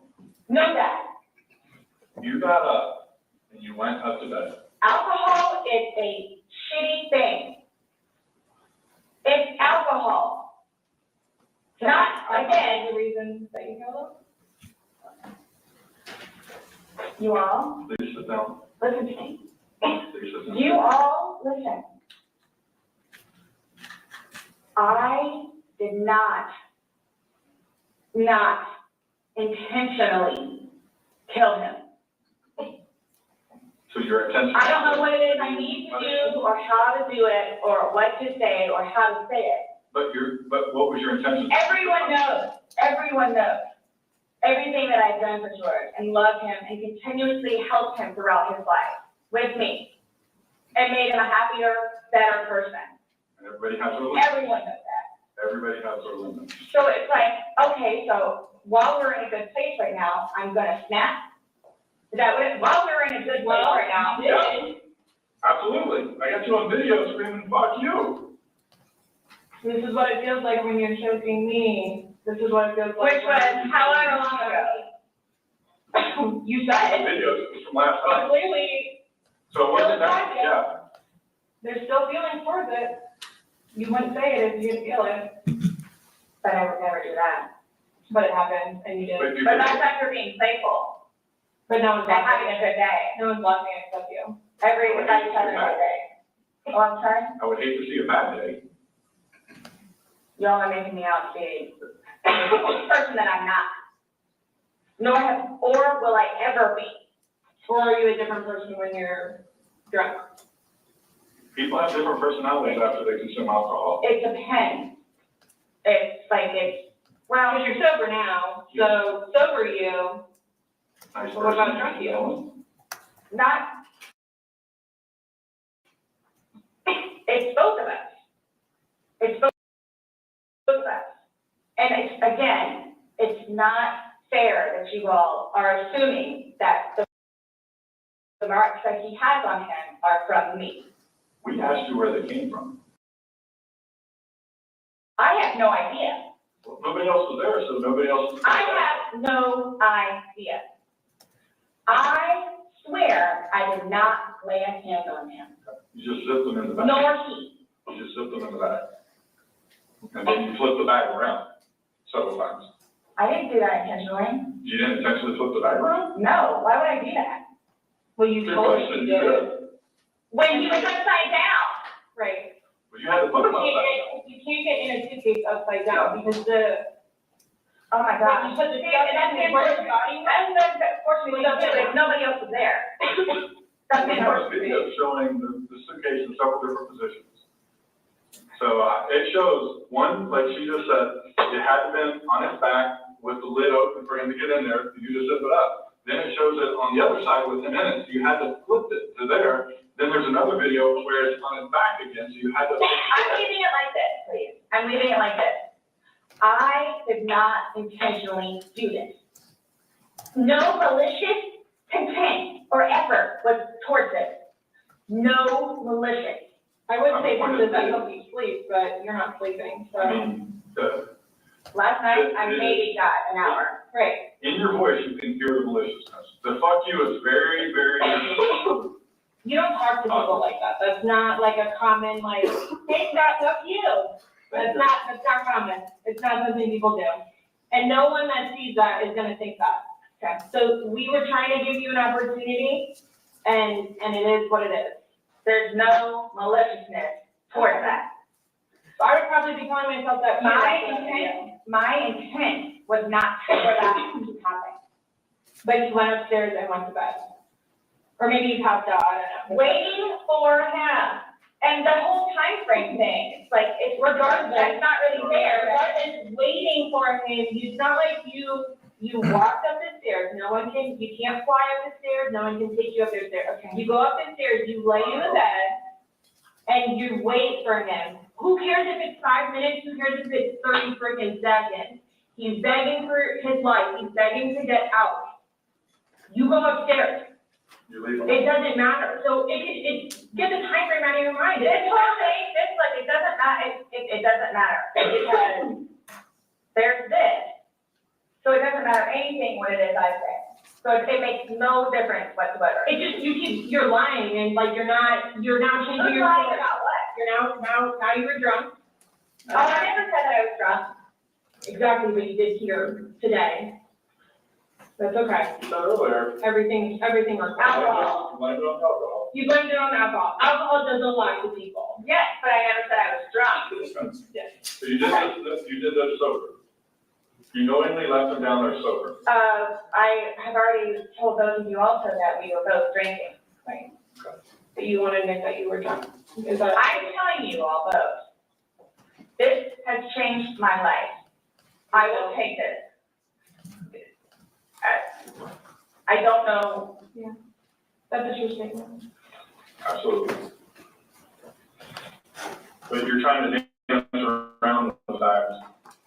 That you So what were did. you doing? Okay, You left them in there. You didn't try to dance around the facts. You left them in there. this is not, You didn't leave them in there. it's not cool. Like, this is not cool. It's not cool. That He's dead. It's but not- you think that I did that intentionally. You think that I did that intentionally. You essentially left them in there and left the room. You went upstairs to a different room. You intentionally did that. You did. Yes. Because I'm thinking he's gonna get out. Okay, you didn't. Obviously not.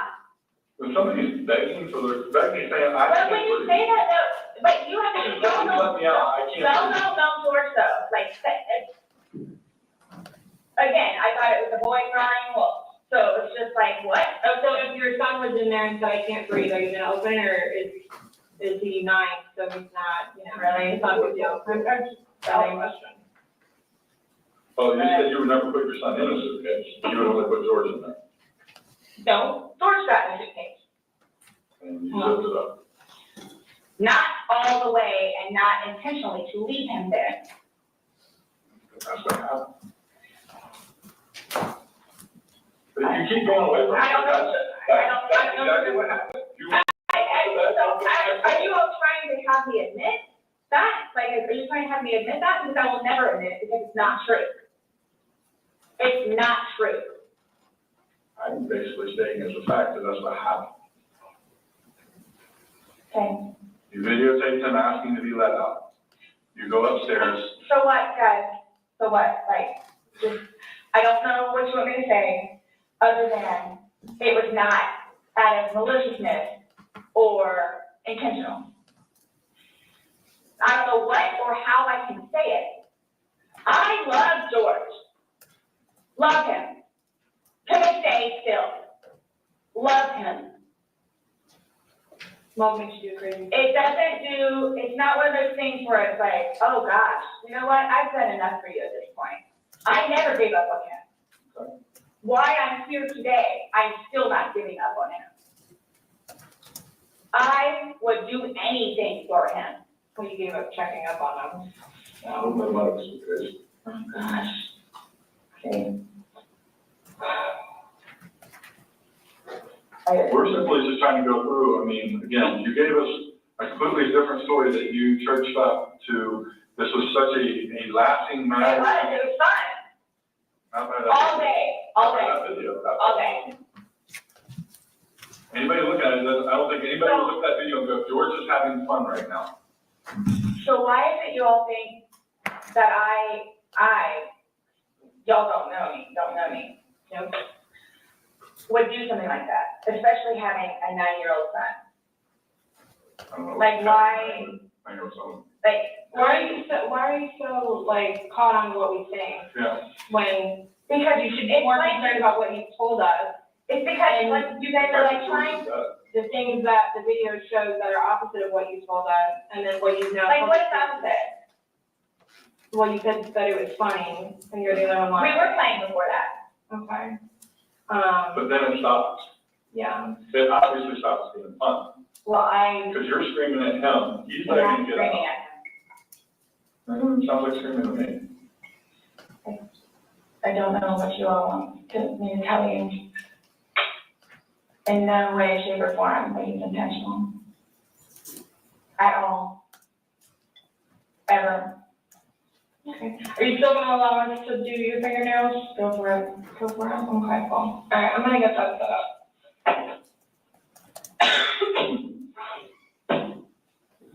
Do you need to know that when you come back and I ask about this? Yeah. So what? Just don't understand.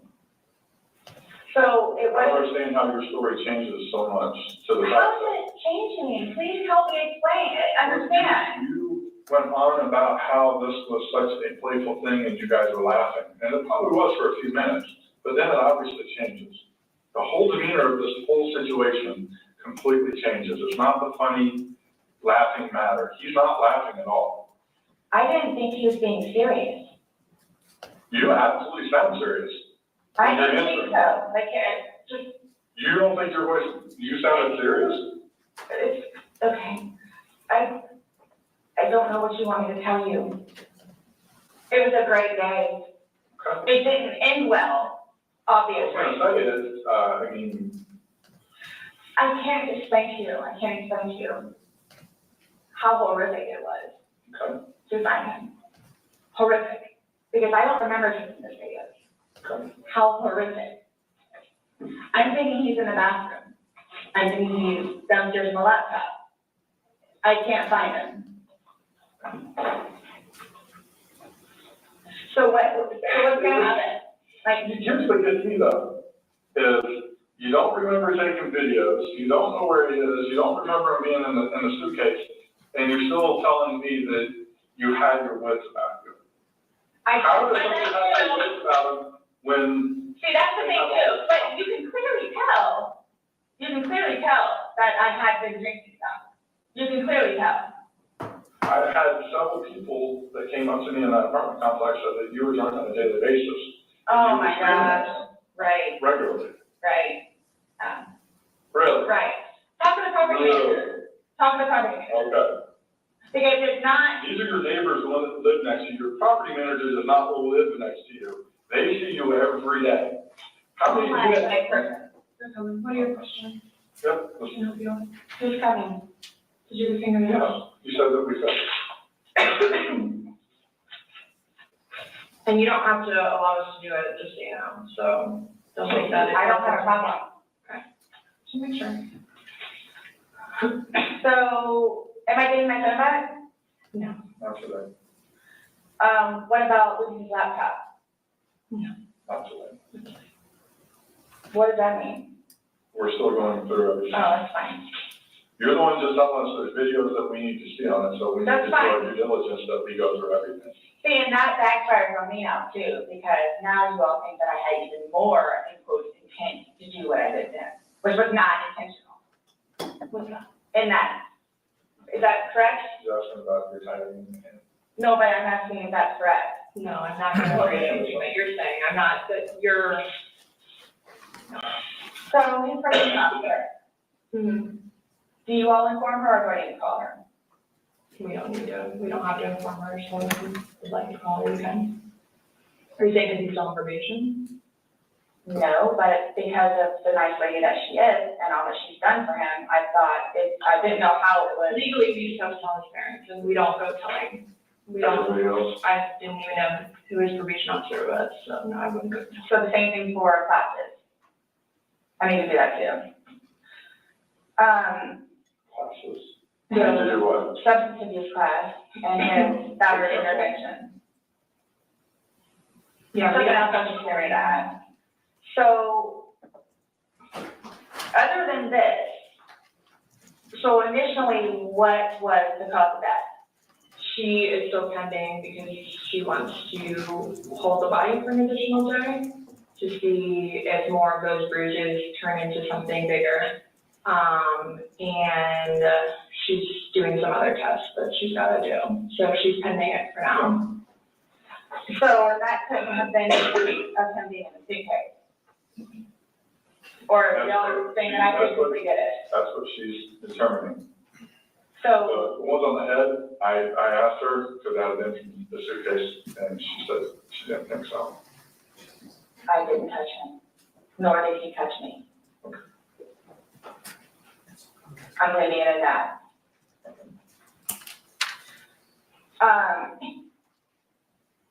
So I don't know if you all know how to do this because so that's what I was gonna ask you. So are you all updating his parents today or when you get final, whatever? What does it matter? What we tell his parents meaning? Because we're gonna talk to it with them. Okay, I have to. But it's gonna come down to me. What do you mean? Like, so it's being put on me. Who said that? But I'm not, so what is it to tell them? We're gonna give them an update, just like we gave you an update on their autopsy. Okay, so it's whatever Well, bruise is here's the found and thing, here's the thing. whatever on the head. We had to deliver news to them last night that their son was dead. There was not a whole lot of conversation that goes on after that. It's not a very easy thing. Was it yesterday or Sunday? Sunday. Today's Tuesday, right? Did we not meet you yesterday? We met you yesterday. Yeah. I'm just asking. Right? Did you not meet yesterday? The valid question. Really? Yes, on Monday. Okay. Got it. Perfect. So I don't know if I asked you guys or how I find this out other than talking to his parents. which is not gonna happen. Yeah, probably a terrible idea. How do you guys suggest me finding out about funeral? That's not even something that's been probably talked about between the family. That's not something we asked. We have no way of. I didn't know, that's why I'm asking. It's So, gonna be up to them to make the arrangements of what they want to do. Like she just told you this quick, just being told last night, I'll pretty much be willing to wager that they have not even considered what they're gonna do. I Body can't even be released, so. I've been there with parents, grandparents, and uncles. So I don't know if I have the right to or not, but like I was gonna call his former employees whom he really cared for and let them know. You can call whoever you want. I just don't wanna do something that I'm not supposed to. How do I go about getting his, wedding ring, engagement ring? If that's a medical examiner's office, it'll come to us eventually and then. It'll be released to Oh, the next of kin. yeah, okay. I bought it for him. That is a civil issue. It was on his finger, it goes to them, they're the ones that are gonna release it, we don't have any say in it. So I won't get that back.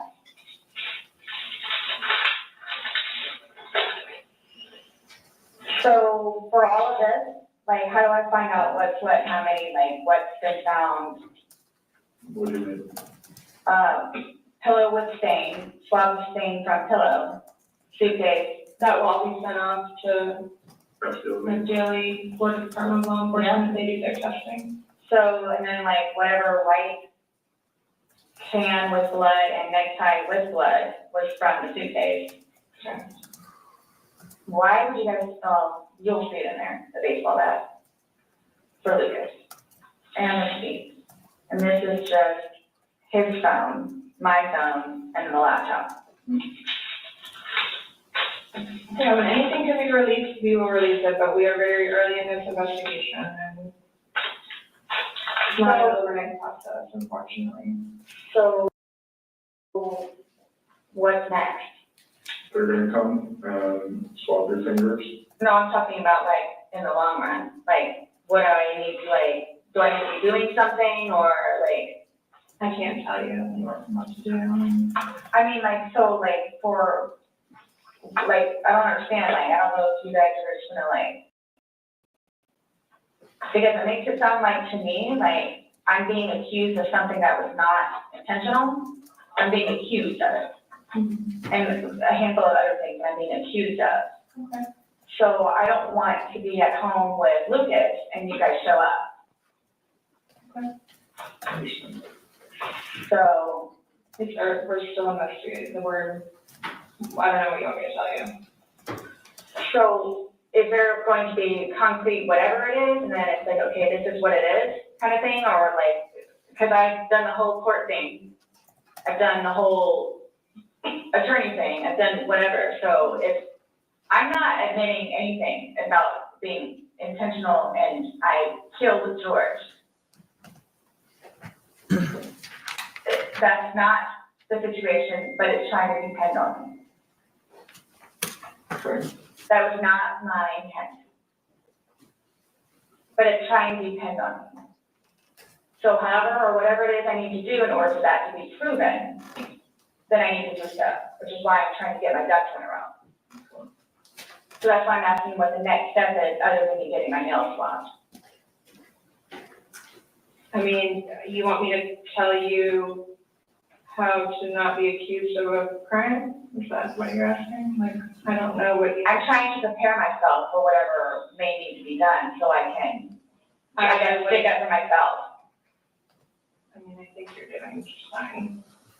You came, you talked. I just don't want you guys to, again, show up and Lucy's in the house. Well, we did tell you yesterday that we don't want to do anything around your son, hence why you came to us. So I don't know why you think that's gonna change. That and or me not just show up back home. I'm sorry, what? That or what? Me just not show up back home. That's what, He's so happy that I'm staying over at the house with Brian, like so happy. And I'm not going back to the house, to my house, for however long I can stay over here because of whatever to blow over. And again, if you don't mind me asking, so for whatever it is you all are claiming from the videos, which, yeah, is that what you're gonna tell him, like his parents? It's like, oh yeah, and by the way, she did. Did what? I mean, what would you tell him? I don't think it really matters what we're gonna tell the parents. Oh yeah, it is the fuel to the fire. Well, we can't hide things, and I don't know, I'm not saying we're gonna go, I'm not saying that we're gonna go and tell them every single thing we have. But again, this is the Orange County Sheriff's Office's public record, so eventually, like, this all will come out. So, it's just like, you're making it sound like we're gonna tell them something, so then your life is in danger, and I don't like that accusation. So, let's just nip that in the butt right now. Well, that's what's going to happen. I cannot choose. But we can't even, but, so, technically, there's no concrete report yet, even.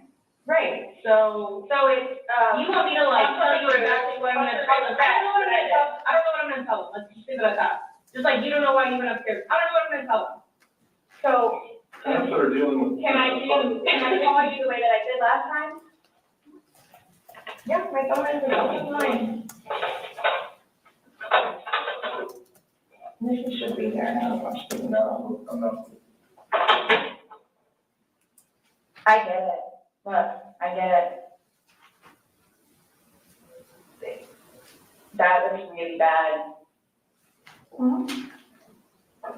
So that's what scares me. Like, what do I need to plan on? Like, what do I need to plan on? I promise you, on my son's life, it was not intentional. I promise you, on Lucas's life, it was not intentional. I don't know you, I can't say I know anything about you, I don't know what would be a true statement, what would not. I mean, if you're promising on your son's life, that's fine. That's how much it means. Sorry. That's how much it, look, that's how much it means. I hope you take that to heart, please.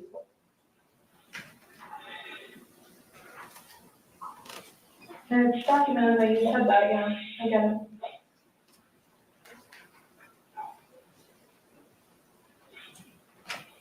Do you have any idea when I can get my phone back?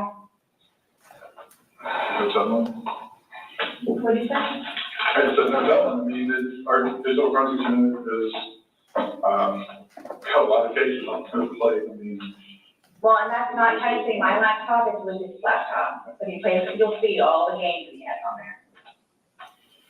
as soon as we can get that back to Lucas, we will. As soon as we can release your phone, we will. But we have no way of being able to tell you because we don't have control over their case other than how they arrange what they do. So I don't know. And at this point, I think honestly, with everything else that's going on, it should probably be at the bottom of your list of worries. I'm trying to make Lucas happy so he can have his laptop back. Okay. Did Brian not have a laptop for him? He has his laptop that he has to do for work, but he doesn't want him using it or breaking or dropping.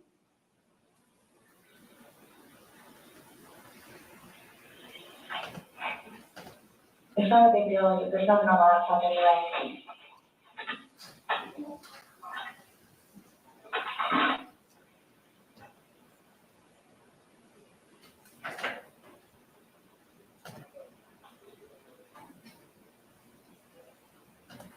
So you will keep me posted, like updated?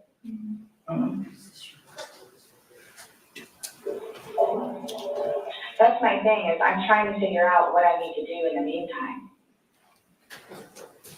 I don't know, I can't, like, I don't know what to tell you though. Like,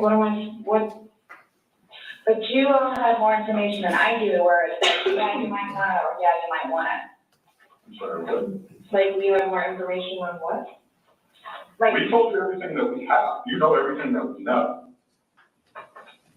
And most of it we got from you. but, like I was telling her, like, yeah, that's bad, like, which I swore my son's life was not intentional. So that's why I'm trying to figure out what I need to do for myself going forward with it, nonetheless, with his family. And are you also showing up with Lucas now? We've already both told you that we would be mindful of any situations.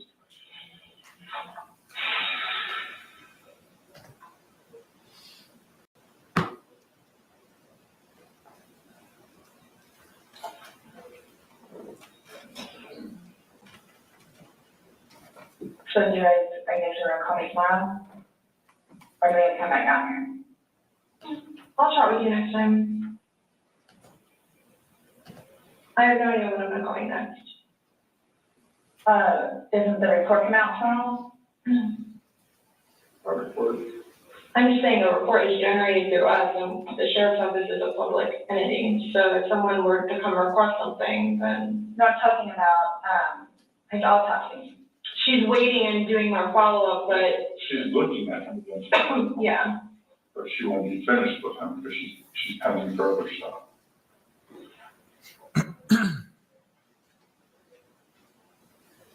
So after this, what? I'm done? For now?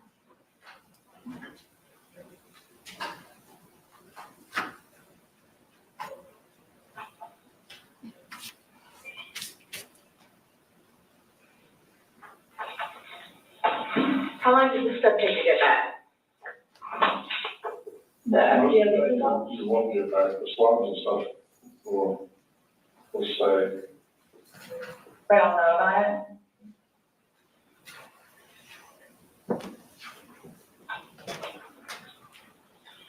sorry, our dispatch center keeps calling my phone. I keep having to have other people call them to see what they need.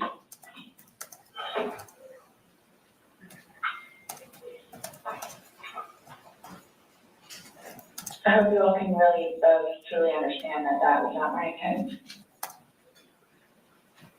I miss him a lot. I mean, but my question has remained the same. What do you expect to happen to somebody when you leave them in a position like that? Yes, but you have to understand too, I Just what would you expect to happen to somebody when you leave them in a position? have no idea because I've never done it before. Why have you never done it before? Why would I? Exactly. Why Why would I did do you? it before? Why did you do it now? I clearly have said why. Why? No, you don't know why. You just know that it's not intentional, but you don't know why. But that's okay.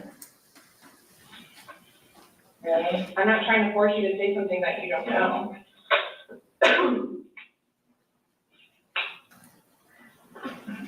Saving and penning.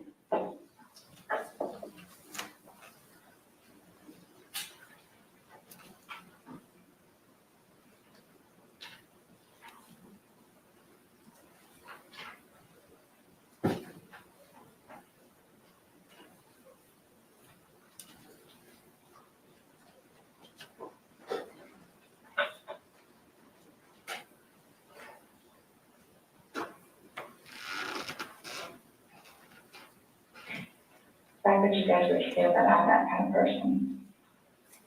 We're not assuming anything. We're going by the facts. It happens.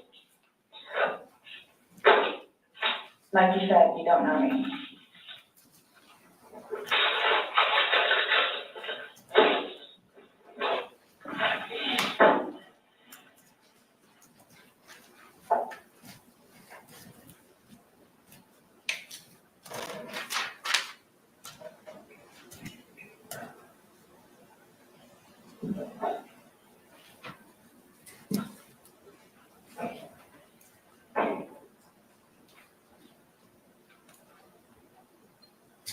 What time is it, please?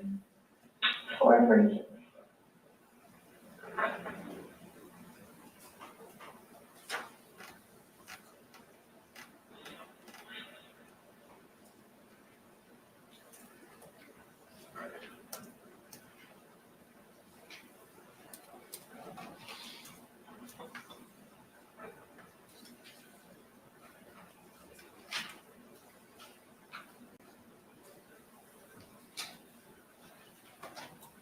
And so for me to have to live with getting him out, and doing what I did is punishment enough.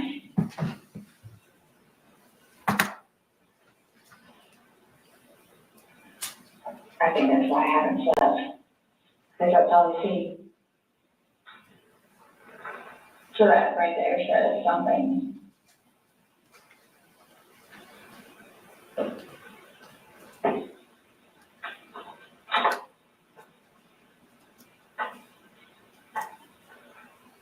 Not my intention.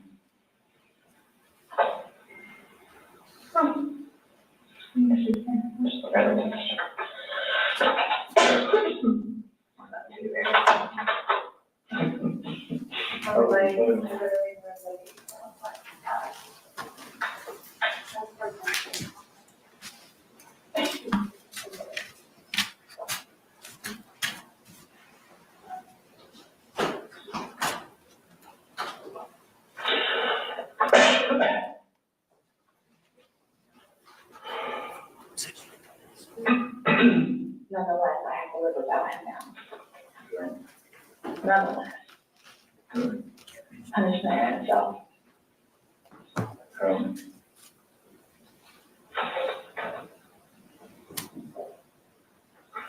Definitely a tragic situation. I'm very wrong. It's unfortunate that stupid things like this happen. Absolutely.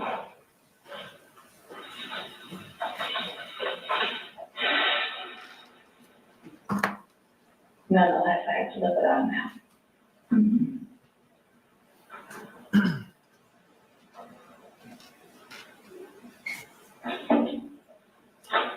Yeah, his daughters too. Are you trying to make it worse? Sorry, what? Are you trying to make it worse? Make what worse? How I feel? There's no problem. I mean, She is fine. That was there yesterday. I think she took your photos.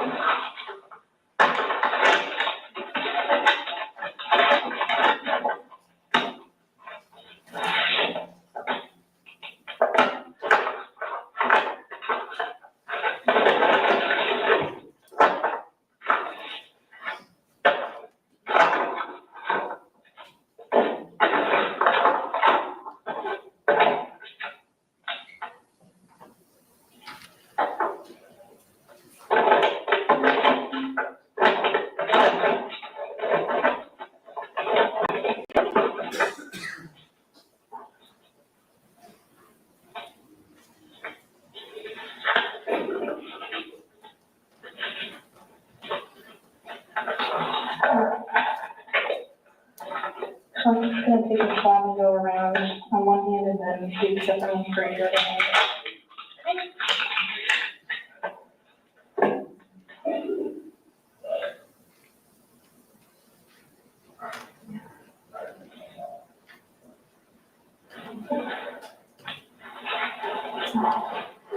Brittany?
Okay, Sarah. So, you're not free to go. Okay. Do you promise everything you told us is the truth? Or no? Everything we talked about today? Yes, what do you mean? He asked to swear. Remember I swore you yesterday on the audio recording? I just forgot, so you raised his hand to remind me to tell you. Okay, Do you promise and swear that everything we talked about today has been true and accurate to the best of your knowledge? for which, True and accurate to the best of your knowledge. what, that it wasn't intentional? Everything you said today, everything that's come out of your mouth has been true and accurate to the best of your knowledge. To the best of my knowledge. Correct. Yes. Why? That's how you talk to somebody, is we to assure that everything that we talked about is True and accurate to the best of that person's knowledge. not a trick question, To the best of my knowledge? to the best of your knowledge. Everything that you've told us today is true and accurate to the best of your knowledge. Yes, but it was not intentional. Okay. Okay. Do me a favor, stand up. You just turn around, face the wall. Put your hands behind your back. Do you have anything in your pockets that I should know about? No. Okay. Why is this happening? Because George is dead. Not intentionally. We understand that. He's still dead. Well, we don't. Someone needs to call Brian, please. Okay. Or can I not make a phone call? You'll be able to make a phone call when you get down to the jail. So why is this happening? So this was a trick. No, it's not. How's it a trick? I'm here to ask you to explain a few things to us. And You were right, you're right. your response to everything was basically, I didn't do it. Intentionally. Doesn't matter, still there. Me too. Have a seat.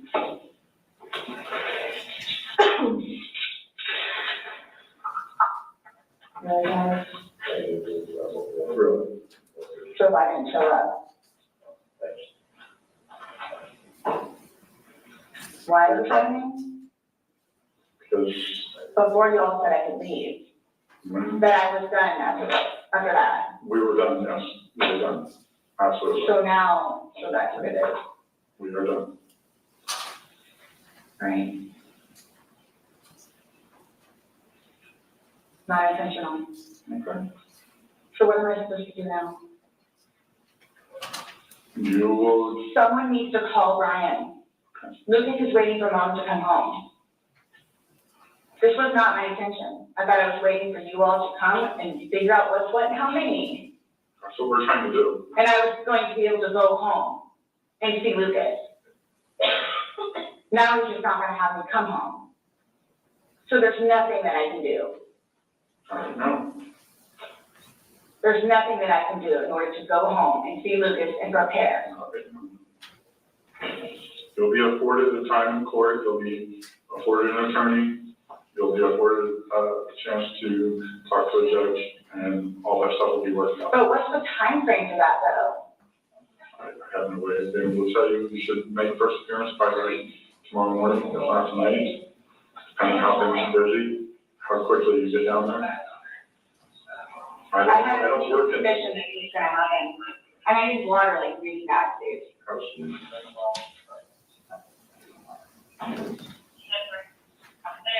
You all check me down. Absolutely good night.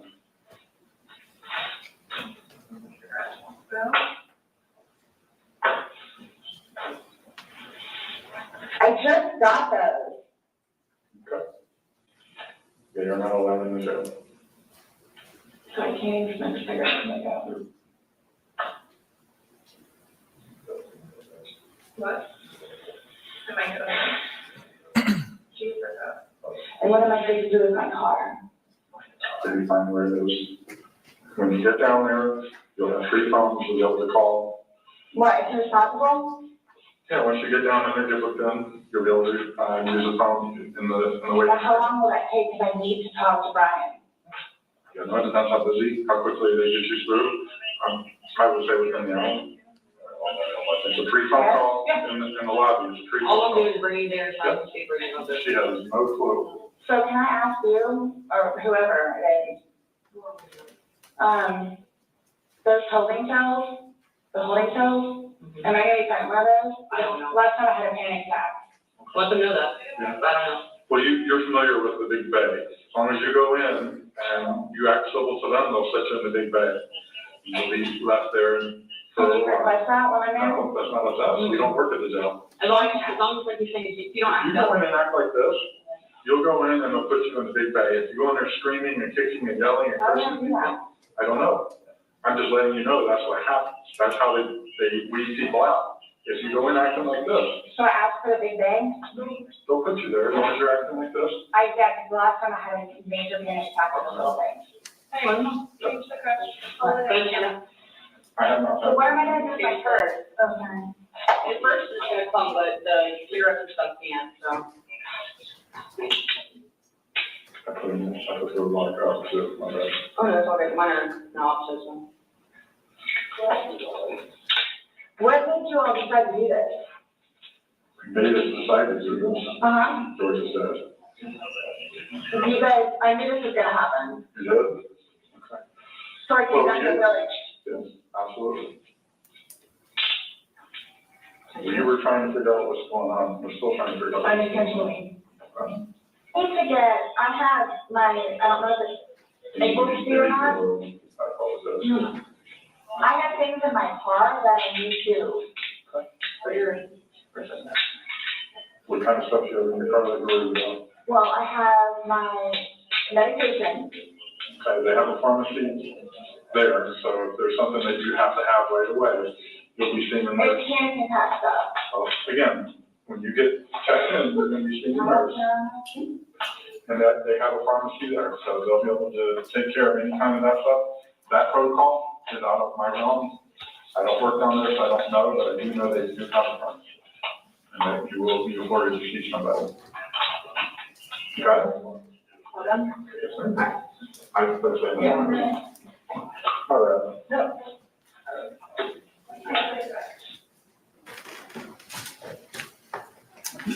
Judge, can we approach the bench? Yes.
All right, members of our jury, I have an instruction that I need to read to you at this time. You have heard and watched a recorded interview that contained opinions and statements by Detective Lowen and Detective Copsel to Sarah Boone.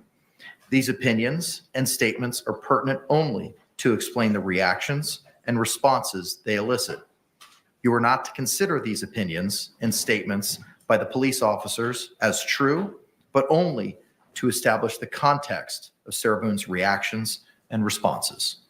You may continue. Ma'am, did all of these events that you have testified to in regards to your investigation, did they all occur in Orlando, Orange County, Florida? Yes, they did. And ma'am, do you see the person today here in court who admitted to zipping up George Torres in a suitcase? Yes, I do.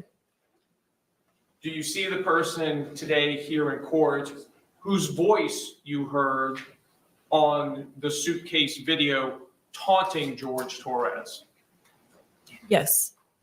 Do you see the person here today in court who admitted to you flipping George Torres while he was in the suitcase? Yes, I do. And do you see the person today here in court who admitted going to bed while George Torres continued to suffer in the suitcase? Yes, I do. Could you please identify that person by an article of clothing they're wearing? Yes, she's at the defense table in black and I guess a pinkish top. Your Honor, may the record reflect that the witnesses identified the defendant? Record will so reflect. No further questions at this time. Members of the jury, it is 5:59. I tried to get you out of here before 6. We will continue with the balance of the state's presentation tomorrow at 9 a.m. I'm going to give you another instruction similar to what I've read you previously over the last couple of days. Jurors, you must not conduct any investigation on your own. This includes reading newspapers, watching television, or using a computer, cell phone, the internet, any electronic device, or any other means at all to get information related to this case or the people and places involved in this case. This applies whether you are in the courthouse, at home, or anywhere else. You must not visit places mentioned in the trial or use the internet to look at maps or pictures to see any place discussed during the trial. Jurors, do not watch local news or read local newspapers. Jurors must not have discussions of any sort with friends, family members, or even your fellow jurors about the case or the people and places involved. So do not let anyone make comments to you or ask questions about the trial. I want to stress again that just as you must not talk about this case face-to-face, you must not talk about this case by using an electronic device. You must not use phones, computers, or other electronic devices to communicate. Do not send or accept any messages related to this case or your jury service. Do not discuss this case or ask for advice by any means at all, including posting information on an internet website, chat room, or blog. With that, members of the jury, we'll be in recess for this evening. We will see you tomorrow at 9 a.m. And again, I thank you for your attention and your sacrifice in this matter.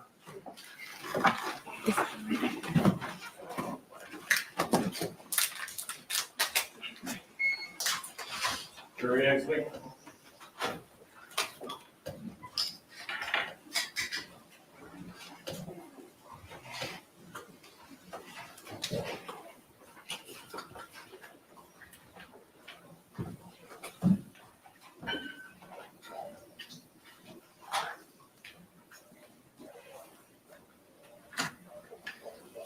Y'all may be seated. State, anything else we need to discuss this evening? I've received a motion from the defense that I guess they filed at 5:08 p.m. regarding the witness Pearl Walker to appear by Zoom. It is not something I can agree to, and I'm not sure if they're meeting for deposition or trial or both. It doesn't specify. No, I talked to Ms. Walker's daughter, who is her caregiver, and they're gonna have her down here at 6 o'clock at the state attorney's office for the deposition, and then they'll go from there. Kevin Beck's gonna be handling the deposition. She's outside the courtroom, Judge. Okay. Specifically referring to a motion for witness to appear via Zoom filed October 21st, 2024 at 5:08 PM. The court has reviewed it. We can address this tomorrow after you've had the opportunity to take the deposition. I would just submit based on what we've just heard, she can appear in person because she has. Is that your final position? Yes, sir. Okay. I think it would be wise to ask her those kind of questions from the lawyer so they would be able to give a more detailed response about why she doesn't want to appear in court. But I understand their position. Here's the problem that I have. The rule 3.116D requires or allows the court to have virtual testimony or remote testimony if all parties consent. And I'm not hearing consent on behalf of the state attorney's office. And in reviewing the other portions of that specific rule, it all follows if there's consent. So I can't allow your request based on the lack of consent between the parties. So for the record, the motion for witness to appear via Zoom filed today, October 21, 2024 is denied in accordance with Rule of Criminal Procedure 3.116, Section D, Paragraph 1. Judge, and the only other thing is we're trying to logistically get our witnesses here. We got to fly one in and of course, Ms. Walker and the experts. I'm just asking for what their plan is for their case for tomorrow. Judge, we covered it up at the bench, I thought. This is our last witness. It's up to them on how long they cross her. I thought we anticipated Ms. Boone taking stand at 10 a.m. My He mentioned 10:30. And my understanding was that Mr. that Mr. Cacciatore had no further questions for Detective Kepsel, and that we would tender her for cross tomorrow morning at 9 a.m. Mr. Henderson had advised it would be 30 to 45 minutes. Taking the worst case scenario, that would be 9:45, built in 15 minutes for redirect. I don't know if it's going to take that long. We will then remove the jury. Once the state rests, we will address any motions. I will colloquy your client on a couple of different matters, and then I will turn it over to you. So I would say that a start time, a good range would be between 10 and 10:30. I hope we don't have the same delays we had this morning with access. It's Tuesday, not Monday. There may be less jurors, so it may allow better efficiency in moving our panel in. But as soon as the state rests, I intend on moving to motion, colloquying your client, and turning the ball over to you, sir, for you to call your first witness. Prior to Sarah Boone testifying, I am going to want to view with her the suitcase in the back. Understood. Okay. Anything else, state? No, Your Honor. Defense? No, sir. All right. We'll see you tomorrow morning at 9 a.m. Thank you very much. Your Honor, may I approach an unrelated matter?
Okay, folks, that's Outcast Podcast. Sarah Boone, day 2, part 2.